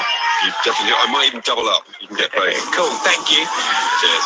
Let's take Nelson Oliveira to the line here for Movistar. And you can see here, sixth fastest at the moment for Nelson Oliveira of Movistar. All the Movistar riders today have given this time trial a good effort. They, as Brian Smith has said throughout the day, they would be targeting the team classification, but he goes into sixth place at the moment with that ride, does Nelson Oliveira. So just over a minute down. 2 minutes and 3 seconds for him. We're out on the course here. Bert van Leerberger. Let's bring Julien Alaphilippe home. You can see in the individual time trial a date for Alaphilippe. Not like the same kind of effort that we saw in Pau in the yellow jersey for Julien Alaphilippe. Comes home just over 3 minutes down for the Frenchman. Julien Alaphilippe, rear wheel puncture yesterday for Julien Alaphilippe, had quite a chase back, and it was just some climbs too far for him at the finish. He was going into the day someone that we were looking at as well as having a potential opportunity in the individual at the stage yesterday to Rouen. Tobias Foss driving for home now. Tobias Foss, 8th at the final intermediate time check. He's over a minute down at that point. So no, just inside the minute. So hadn't lost a huge amount of time from time check 2 to time check 3. Tobias Foss. Camera's just having a helicopter just following Maro Schmidt here, the Swiss national time trial champion. It is a great jersey, isn't it? The Swiss champs jersey. You can see he's a little under 7 minutes into his ride. Alexander Vlasov just picking off Victor Campenaerts ahead of him. Or was Victor Campenaerts? So Vlasov in his ride here.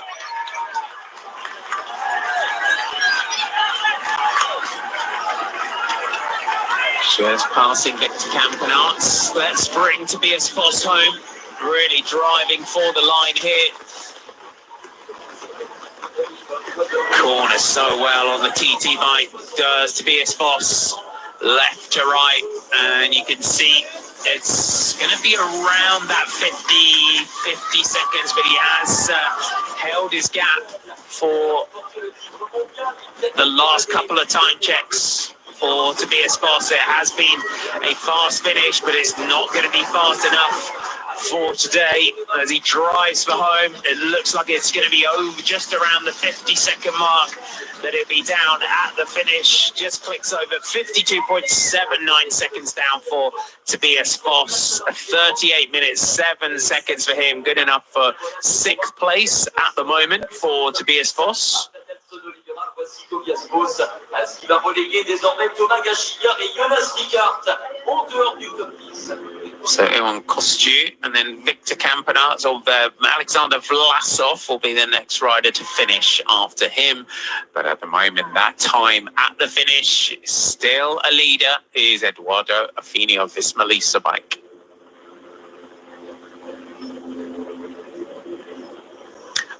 Maro Schmidt well into his ride. Our next rider is to start Alex Baudin of EF Education Easy Post, Christian Rodriguez of our Airbnb Hotels, Harry Sweeney, another of our EF Education Easy Post riders, Alexei Lutsenko, Tobias Lund Andreasen, and Warren Buggy. Those will be the next riders to get underway. At the finish, it is still Eduardo Affini at the top of the leaderboard, 37 minutes and 15 seconds, averaging 53.2 kilometers an hour.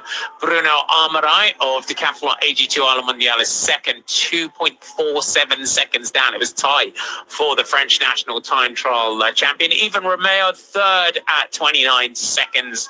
And then Luc Plapp, who set the course alight early on at the first and second intermediate time splits for Luc Plapp. When we heard from him afterwards, he said he flew a little bit too close to the sun today. Bike change for Yoni Tagide on the course here for Cofidis. He's got a spare TT bike. You can see not too worried about the time for Yoni Tagide there. Pablo Castrillo, 5th at 45 seconds. Tobias Foss now in 6th at 52 seconds. Then Nelson Oliveira at 1 minute and 3. Niels Pollitt's 8th at 1 minute and 4 seconds. Raul Garcia Piano has done a great ride today for our Airbnb. The Spanish rider at 1 minute and 5. And then Thomas Gachinard in 10th spot, 1 minute and 28 seconds down. Quentin Pacher from Groupama FDJ is out on the course here.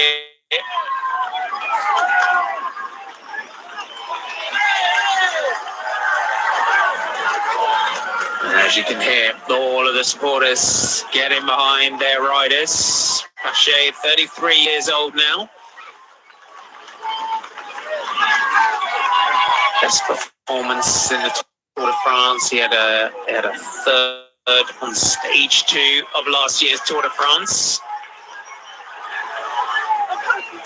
No victories in his career. He's come close. He came close on a couple of occasions in the Vuelta as well, did Quentin Pacher.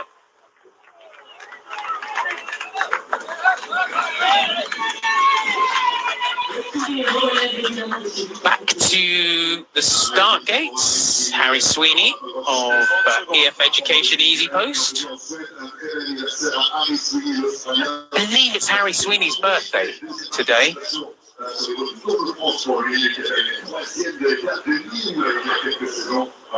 Good time trialist is Harry Sweeney.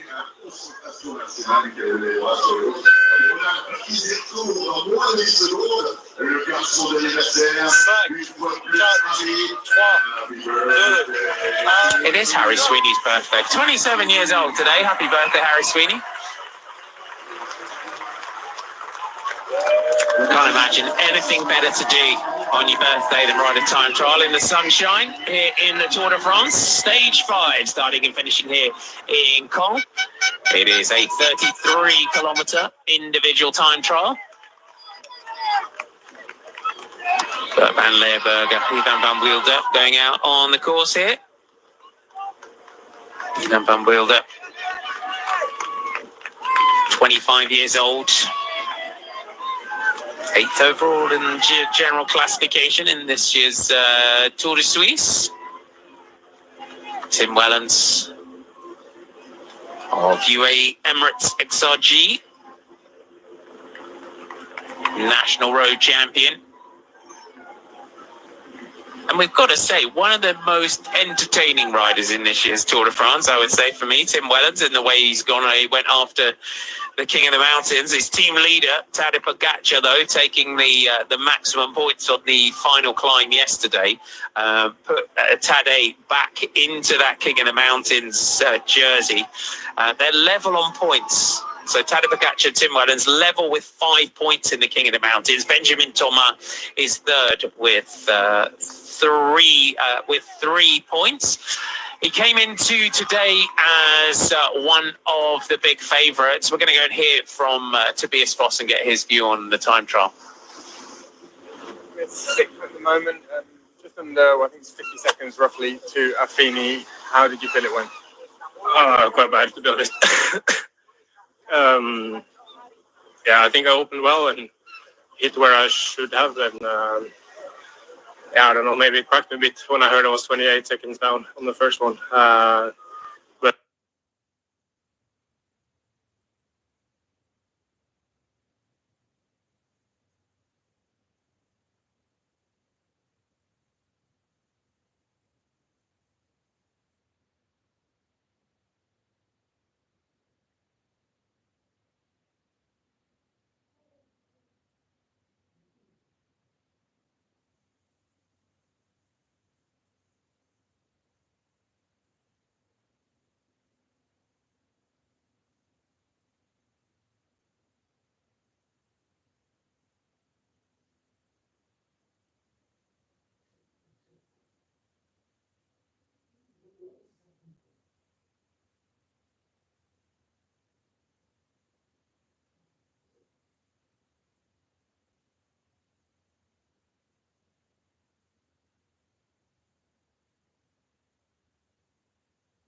It's knowing whether that your rider needs to know that, or whether you can put that across in a way that just helps them raise their game rather than cracking them mentally. And that is such a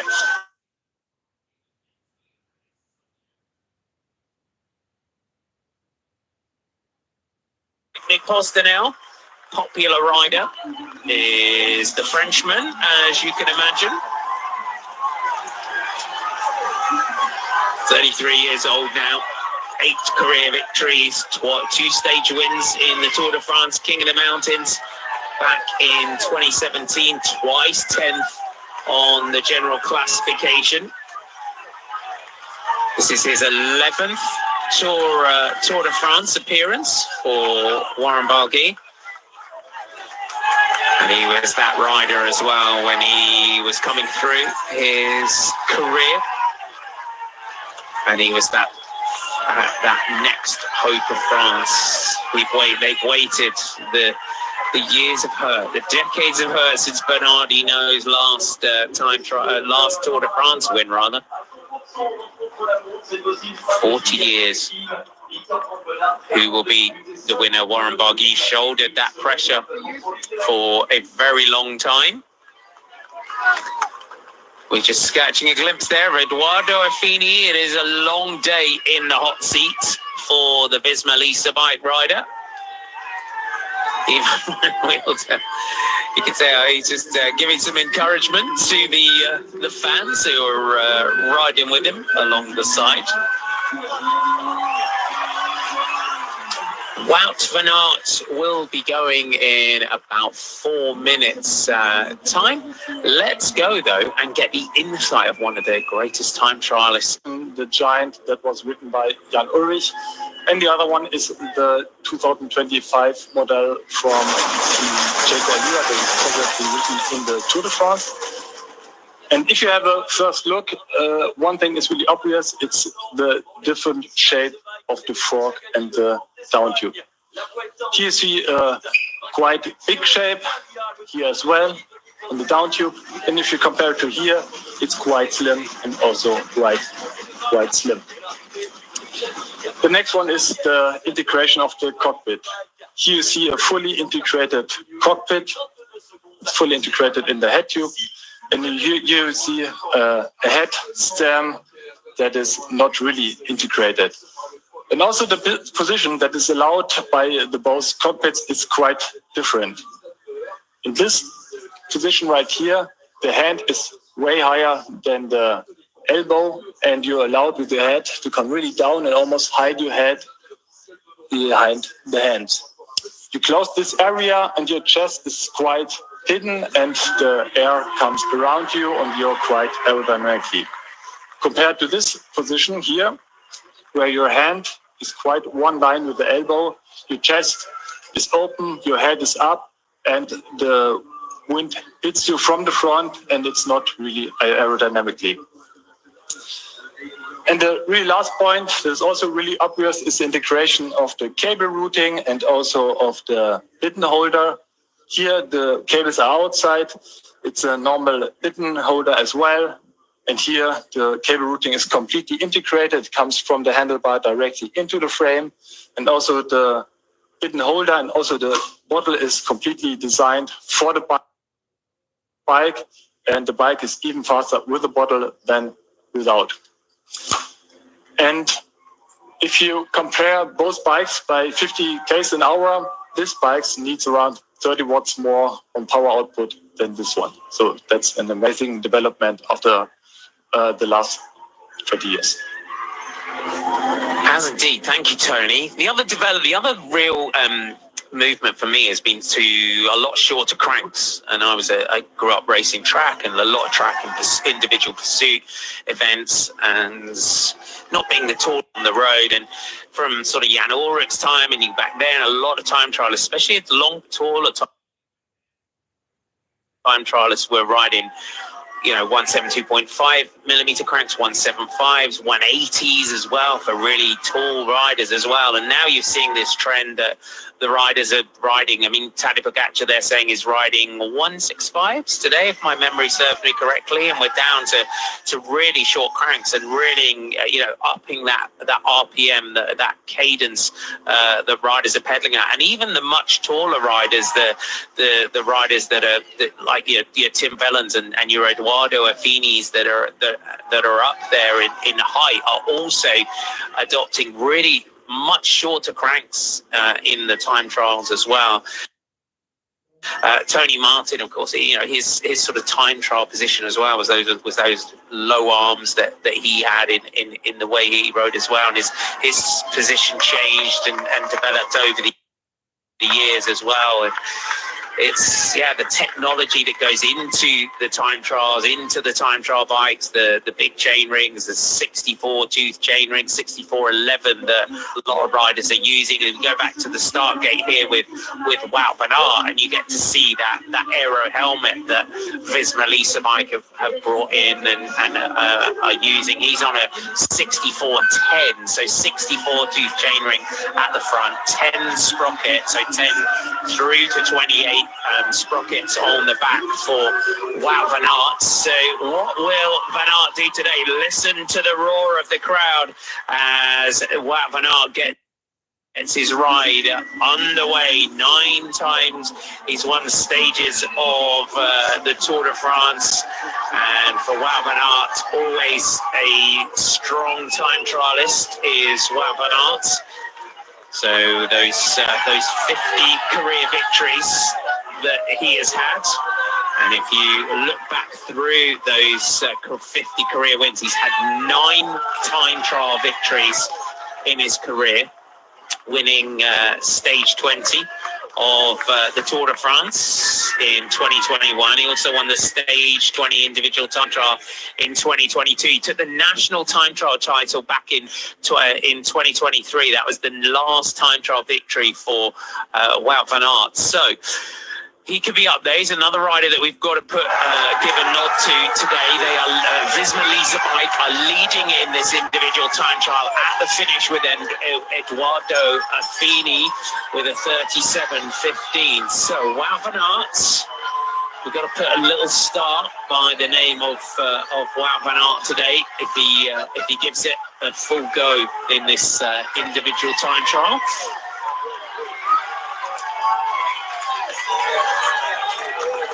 So next riders to start, now that we've got Wout van Aert on the road, Sandra Maurice Ben Healy, Alex Aramburu and Sepp Kuss will be the next riders to go. So Tour de France time trial stage winners that are out there today: Geraint Thomas, Remco Evenepoel, Tadej Pogačar, Jonas Vingegaard, Wout van Aert and Julien Alaphilippe are our previous time trial winners who are out there today. And Wout's phenomenal time trialist as well is Wout van Aert. Just getting back to his brilliant best as well. Injuries that Wout's had over the years. And that aero helmet, you can see another Red Bull athlete is Wout van Aert's, that Giro helmet.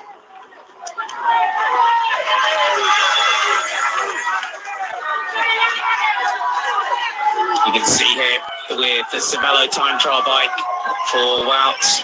No stone left unturned. Cervelo always have been since they came onto the scene. It was the time trial bike that changed a lot of the technology that went into time trial bikes. And it was their first bike that they brought out was so quick. And it has undergone a few evolutions over the years. We go back out and catch up with Eddie Dunbar on the road. So the Irishman is giving this time trial the full gas, you can see, for Eddie Dunbar. So just over 30 minutes of racing so far today for Eddie Dunbar.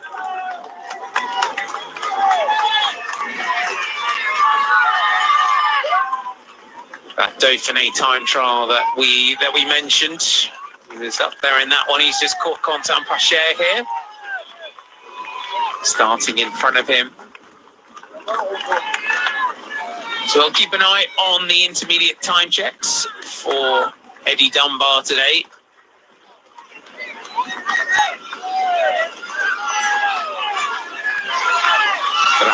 First intermediate time check.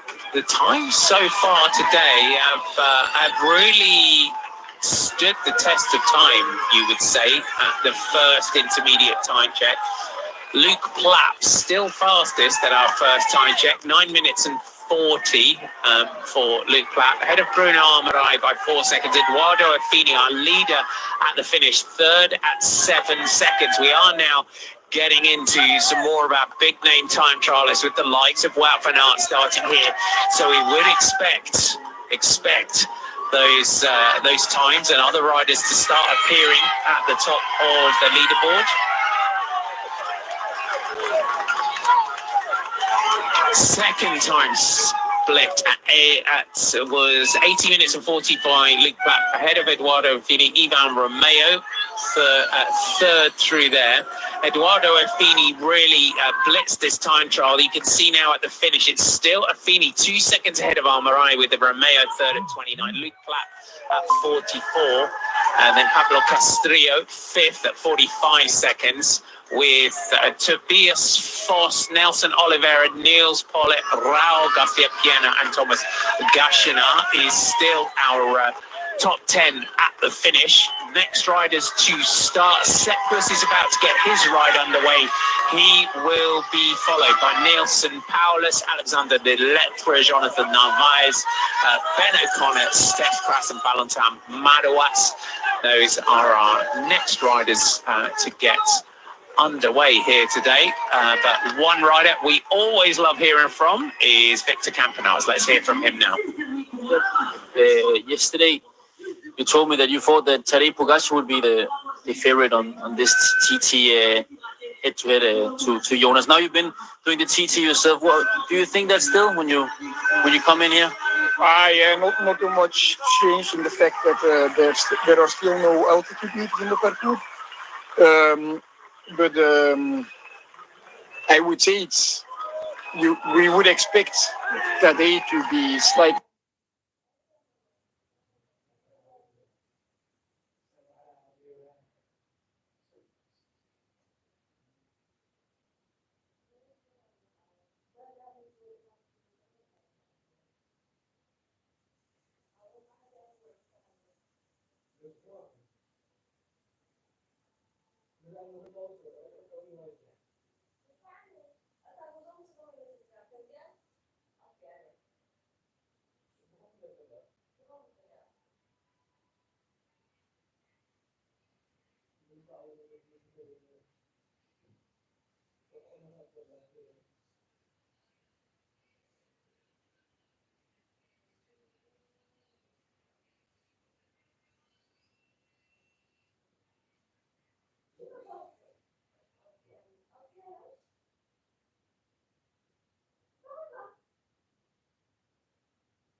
Paulus starts his ride. What sort of time trial can Nelson Paulus put in today?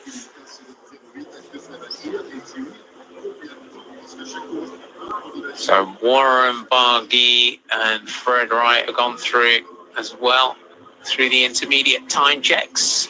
We'll just keep an eye as well for those riders that are out on the course, the likes of Wout van Aert, Geraint Thomas here, 27 minutes and 40 seconds so far with 10.2 kilometers to go.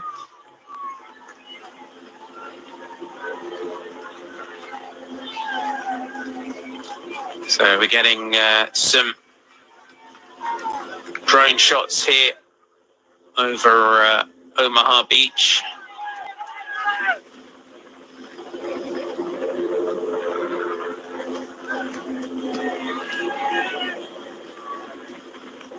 So Omaha Beach, the landing almost failed. The heavy losses suffered there by the American troops. The aim was to create an 8-kilometer bridgehead between Port-en-Bessin and Le Vire to link up fairly quickly with the British and the 7th American Corps along the Utah beach. So we're getting some drone shots out on Omaha Beach.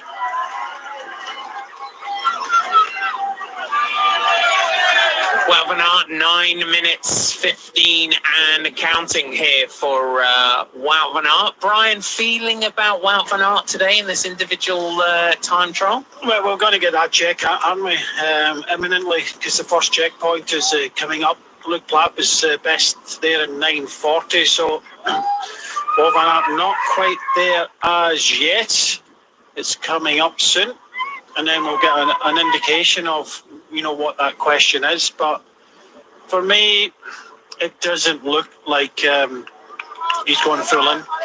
Victor Campenaerts, we saw earlier on, Marty, and he was just going through the motions. He's a very good time trial specialist, but Victor Campenaerts, he's done a lot of work in this race so far, and he's going to have to do a hell of a lot of more work. And the same, I think, could be said about Wout van Aert. He's a good time trialist, and he's won a stage of the time trial in the Tour de France. But why put this big effort in? I just don't think. And yesterday he went to try and win the stage. He's just not quite there yet.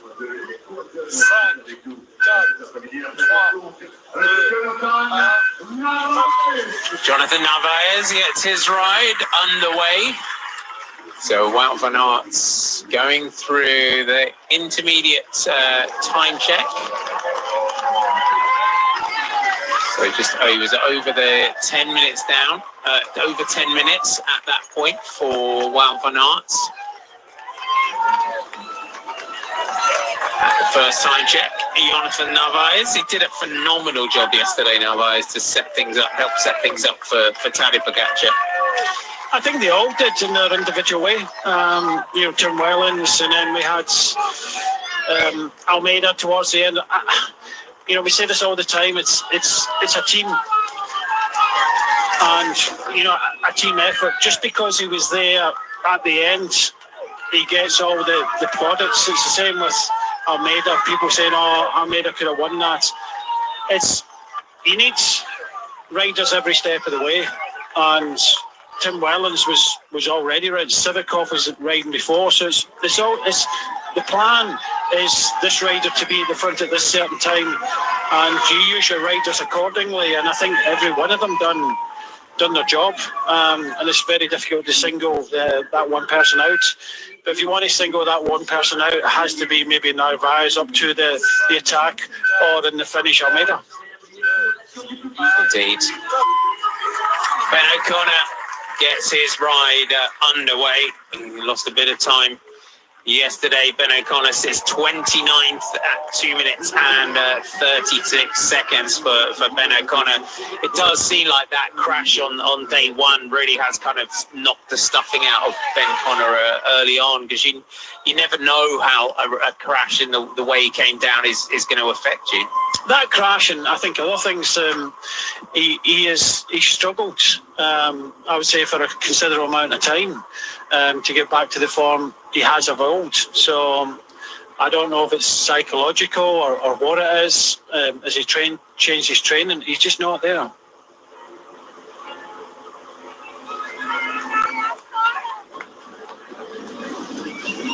We're following Wout van Aert here, 12 minutes, 50 seconds through his ride so far for Wout van Aert. So 2 Tour de France stage wins in his career in the time trials, amongst his many Tour de France stage wins. And he is a rider that, for Wout, he is another rider that has had to battle back so many times over the last few years from some big injuries and some big crashes. Yeah, and one of them was in the time, the one in Pau. A huge laceration to his leg, and then he's come back for so many difficult crashes last year, the Wado of Vlaanderen, or was it the another race in Belgium. He really had some big offs, and unfortunately he came into the Giro d'Italia a little bit kind of under, started to get better, and I believe that he wasn't quite 100% coming into the Tour, and you can see that over the last few days. He targeted yesterday, and he just wasn't there. That must have been disappointing, and I think it would have been a team order that don't go full on in this time trial, just like Victor Campenaerts. They're here for one reason. They want to win the Tour de France with Vingegaard, and they need all their support as fresh as possible. Yes, it is very much into the bikes, of course, will follow someone like Wout van Aert because he is a big name favourite at Sepp Kuss. Another one of the Visma Lease bike riders that is going to be so critical in this Tour de France for Jonas Vingegaard. And for those GC riders that are going to start later on, for them, this is how Jonas was this morning. But there is that heightened level of nervousness, isn't there, on a day like this for a GC rider? Because we heard from Tobias Foss, who went in expecting and feeling like he could have a crack at the stage win, and you just never know. You hope, don't you? There's that hope that your legs and everything will show up on the day, but it does just increase that nervousness, doesn't it, on a TT day? Yeah, of course it does. Everything heightens in a TT. We heard from Victor Campenaerts there that they're in the zone. The last thing is you want is information from other riders. Riders trying to tell you, oh, watch this or do this or maybe try this and try that. I've been quite privileged to work with Brad Wiggins in the past. We've just seen Mauro Schmidt here, the Swiss champion, road and time trial champion, finished 10th place for the moment anyway at 1:13. But the situation you've got is once they get in that zone, they don't want anything. We heard from Tobias Foss, 28 seconds down. Who would give you that information? You have to restrict what we talking about this all the way through the race. Why give someone that information? What do you think it's going to do to their heads, their morale? He heard it in what he said. He kind of cracked a little bit knowing that. So these are the things that you have to watch. You have to know each individual rider, give them what they want, talk to them about it, and make sure that they have the best. Okay, you've lost 28 seconds. Don't tell him that. He might finish 28 seconds down at the finish, but that psychological blow meant he lost even more time, and he couldn't quite get there. That's why the riders, they're looking at the data, they're looking at stuff. Maybe not give them that data, because we hear it so often that, the numbers weren't quite there, and that kind of affected me a little bit. Don't ride with your numbers in front of you. Tape it up. I used to do this in training a lot with the guys. Just tape up the numbers and then look at it. I know that keep on mentioning, because I've worked closely with him, Steve Cummings. Steve Cummings didn't look at his data. He used to ride to his heart rate. As I'm remembering back, Cédric Cabal, who won the French national time trial championships, and she said herself, I think it was Cédrine, her numbers didn't work from the start. I think Marlon Royce had the same recently, and you just ride on field. And it's important, isn't it, in a time trial as well, that you learn to ride on field. So you know as a time trialist, and you know when you're on it, you know when everything's going good. If you're going as hard as you can, and this is a time trial where it is just power. It's all about speed and power. And Tom Dumoulin said it as well earlier on. It is just an absolute power monsters course. It is just all ours, all you can do, which is why everyone's talking up Remco in this. There's no big climbs that you've got to deal with. It is all just about getting that power out and the power down. And as a sport director, when you've got that situation, it's finding the words that helps them and advises them to just squeeze on the power, isn't it? It's putting that message across in a way that your rider is motivating them, not breaking them and not cracking them, and that's what's important. Yeah, that's what I was saying. There's a lot of riders just want the technical side of things. It's another rider here, good, very good time trialist, Tim Wellens, been given almost the day off. Okay, finishing in 21st place at 2:45 or 2:46. But at the end of the day, you know, he's got bigger fish to fry coming up, so he's been told just get through the day. Look, there's a lot of things that you can help with, and one thing is to help with is, you know, how the rider focuses, what he has to do, and get him through the day. And we've already heard from a few of the riders. Everybody will be in the zone. You can't change anything. You have to let these riders focus, the top riders, to get the best out of the day. Geraint Thomas driving behind, 15th quickest at the moment for Geraint Thomas, and he comes home 16th place, 39:15.48, just touch over 50 kilometers an hour here for Geraint Thomas. So the Ineos Grenadiers rider comes home there, but it is still Edoardo Affini has the fastest time at the finish.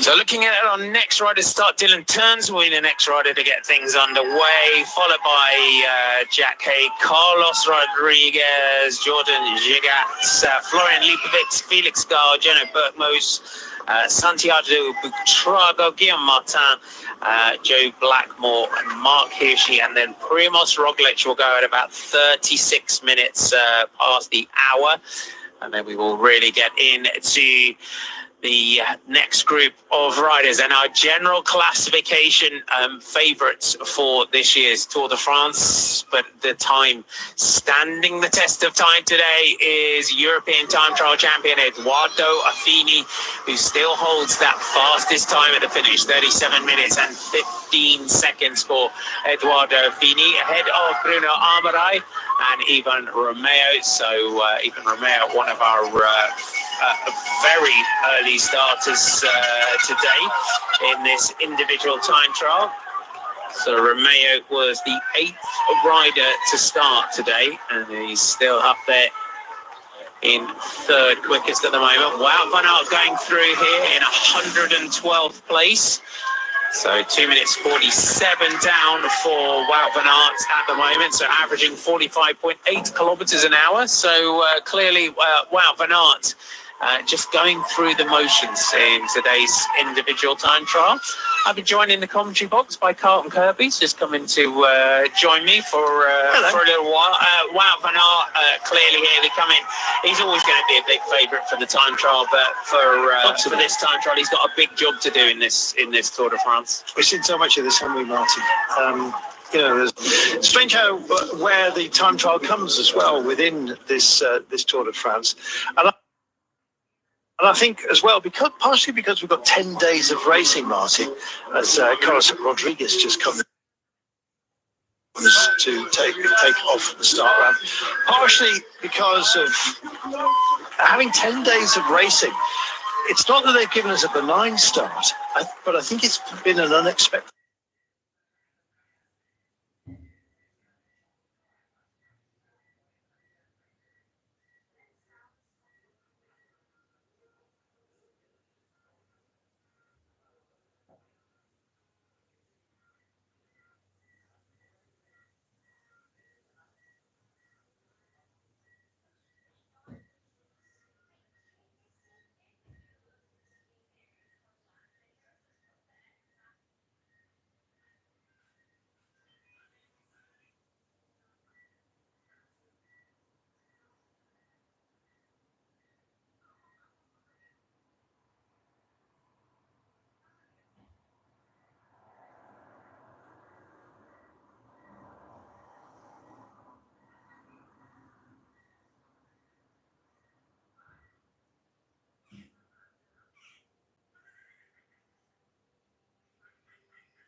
with it on a time trial bike, no matter where their starting position.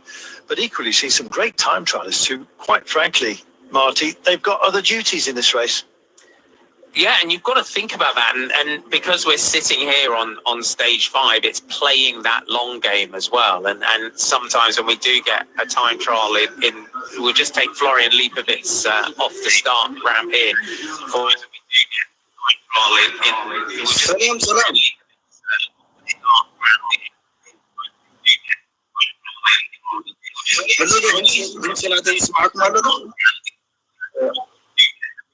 ኣብ መንጎ ናይ ግድንም ናይ ኮፕራይት ሊንክ ዝመርሰሉና ኣብ ወጪ ሃይት ስሙና ለኒ ድሕሪ መስሎ ዘጠቅም መስሎ ብግብሪ ይሓትት ናይ ሓንቲ ደቂቕ ወፃእ ኣለካ ነቲ ናይ ኮፕራይት ክትከላኸል ስለዚ ምፅእ ኣለኹ ወደረዱ ሓደ እቶም ሓደሽቲ ኣብዚ ገዛ ሰብስክራይብ እንዳገበርኩ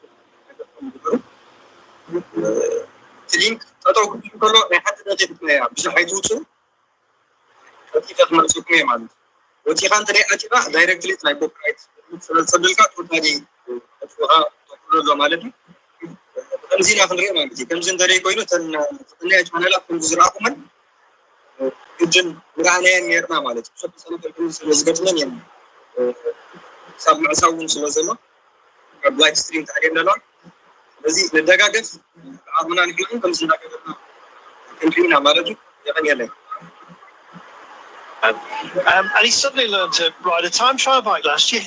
I mean, it's just been absolutely amazing. It's like, where did that come from? Proving that he's got many tools in the box. I'm expecting him to go extremely well. Yeah, let's see. He can be the equal of the likes of Almeida. I want to see how Almeida's going to go today, actually. I won't be with you for that, but I'm very much looking forward. Mainly because he was 200 to 1 at the beginning of the day. Was he? Say no more. Look, I'll buy them. Yesterday did João Almeida, great time trialist. And these are days when someone like João, because he won't sit back today, will he? Even though he's in Tadej Pogacar's team, he will still give it full beans. They need him to be there, Marty.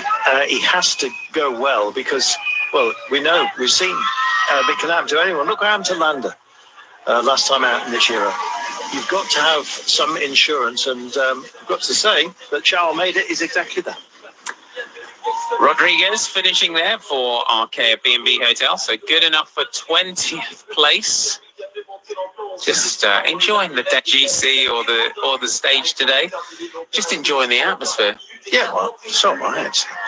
Kai is part of the great ignored as far as French tourism is concerned. I'm talking about the French themselves. They generally head south. And so you get a lot of Belgians and Dutch and Germans coming to these parts, actually.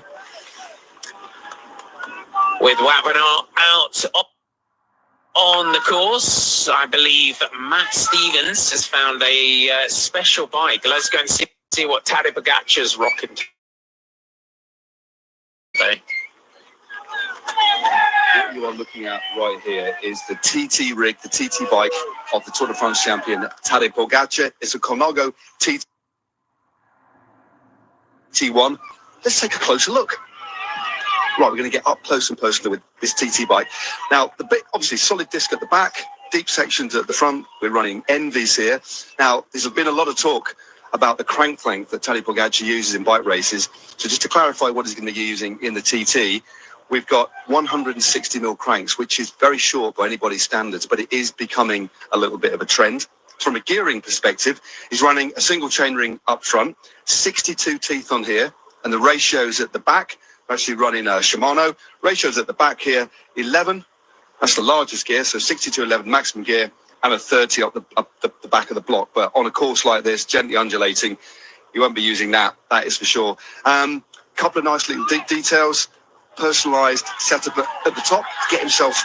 This is basically the, some people call it dashboard, some people call it the cockpit. I call it the cockpit, I think it's best to say. But he slots himself in there, and there's a little detail there as well. If you just have a close look,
They sort of extended it. They didn't want Bastille Day to be a day of inactivity on the Tour de France. And so we've got a longer reach before we actually get to that rest day. And you're thinking, well, how will they survive? And you've just alluded to it.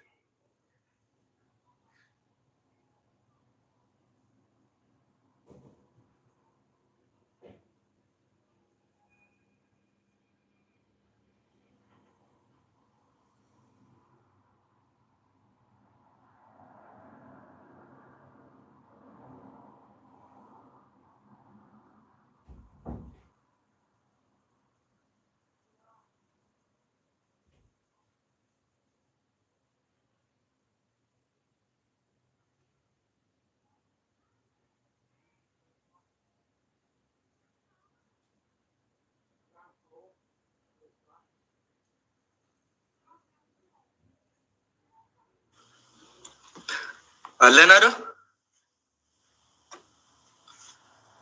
ድምፂ ይስማዕ ኣሎ ዶ ጋይስ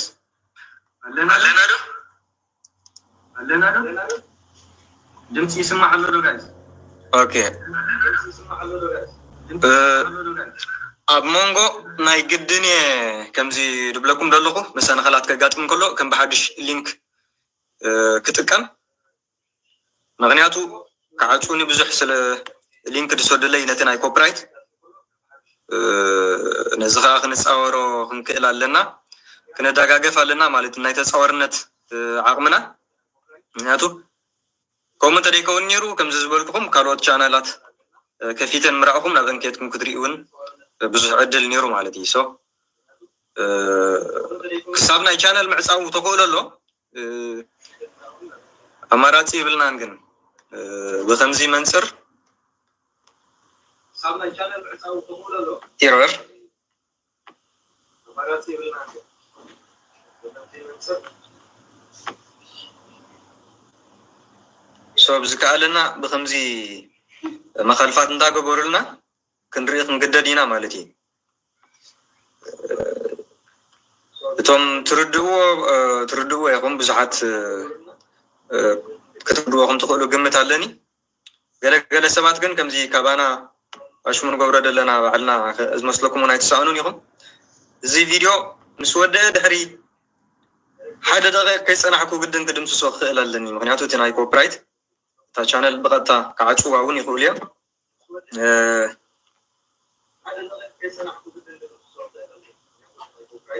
ሰኸም እንዳገበርካ እዩ ጋይስ ሞ ኣይተስተዋሕድዎ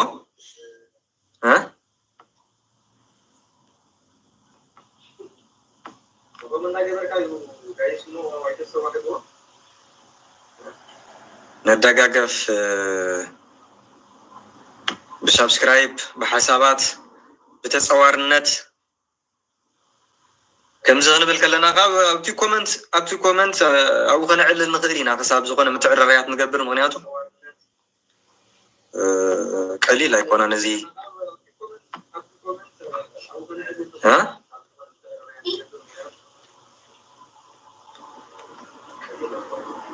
ክመልሰኩም የታ ሊንክ ንፅያትንላ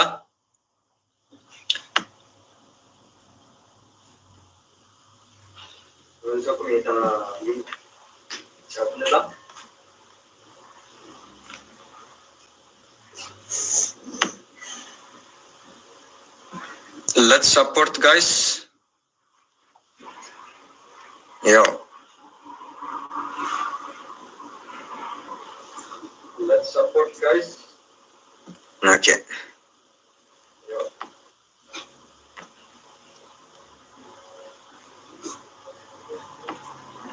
error okay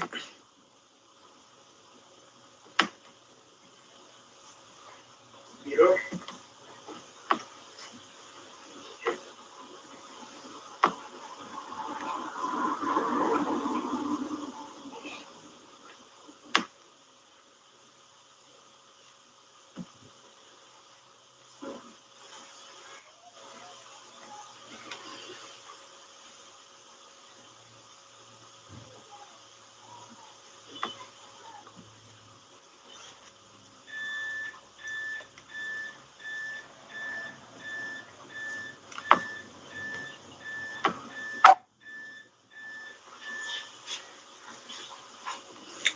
عسرت 4 تقدمتي تراهم طريفهم دلو جريتنس تصبغ لغا قريبة عسرت 4 تقدمتي تراهم طريفهم دلو جريتنس أب مغربنا عندهم صليلو منازيوم ها مغربنا لينكن دعصونا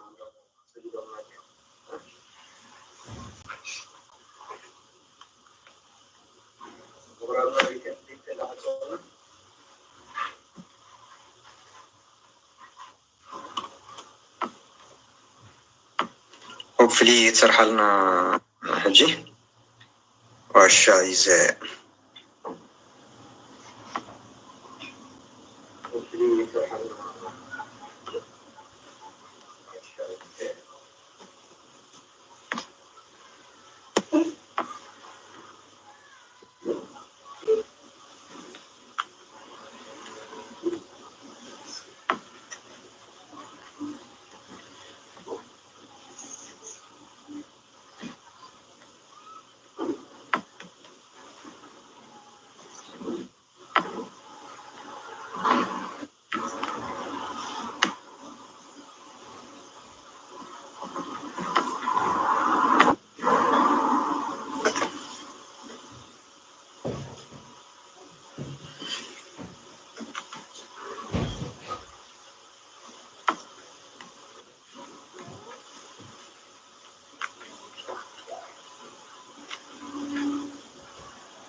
Oh my god.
Oh,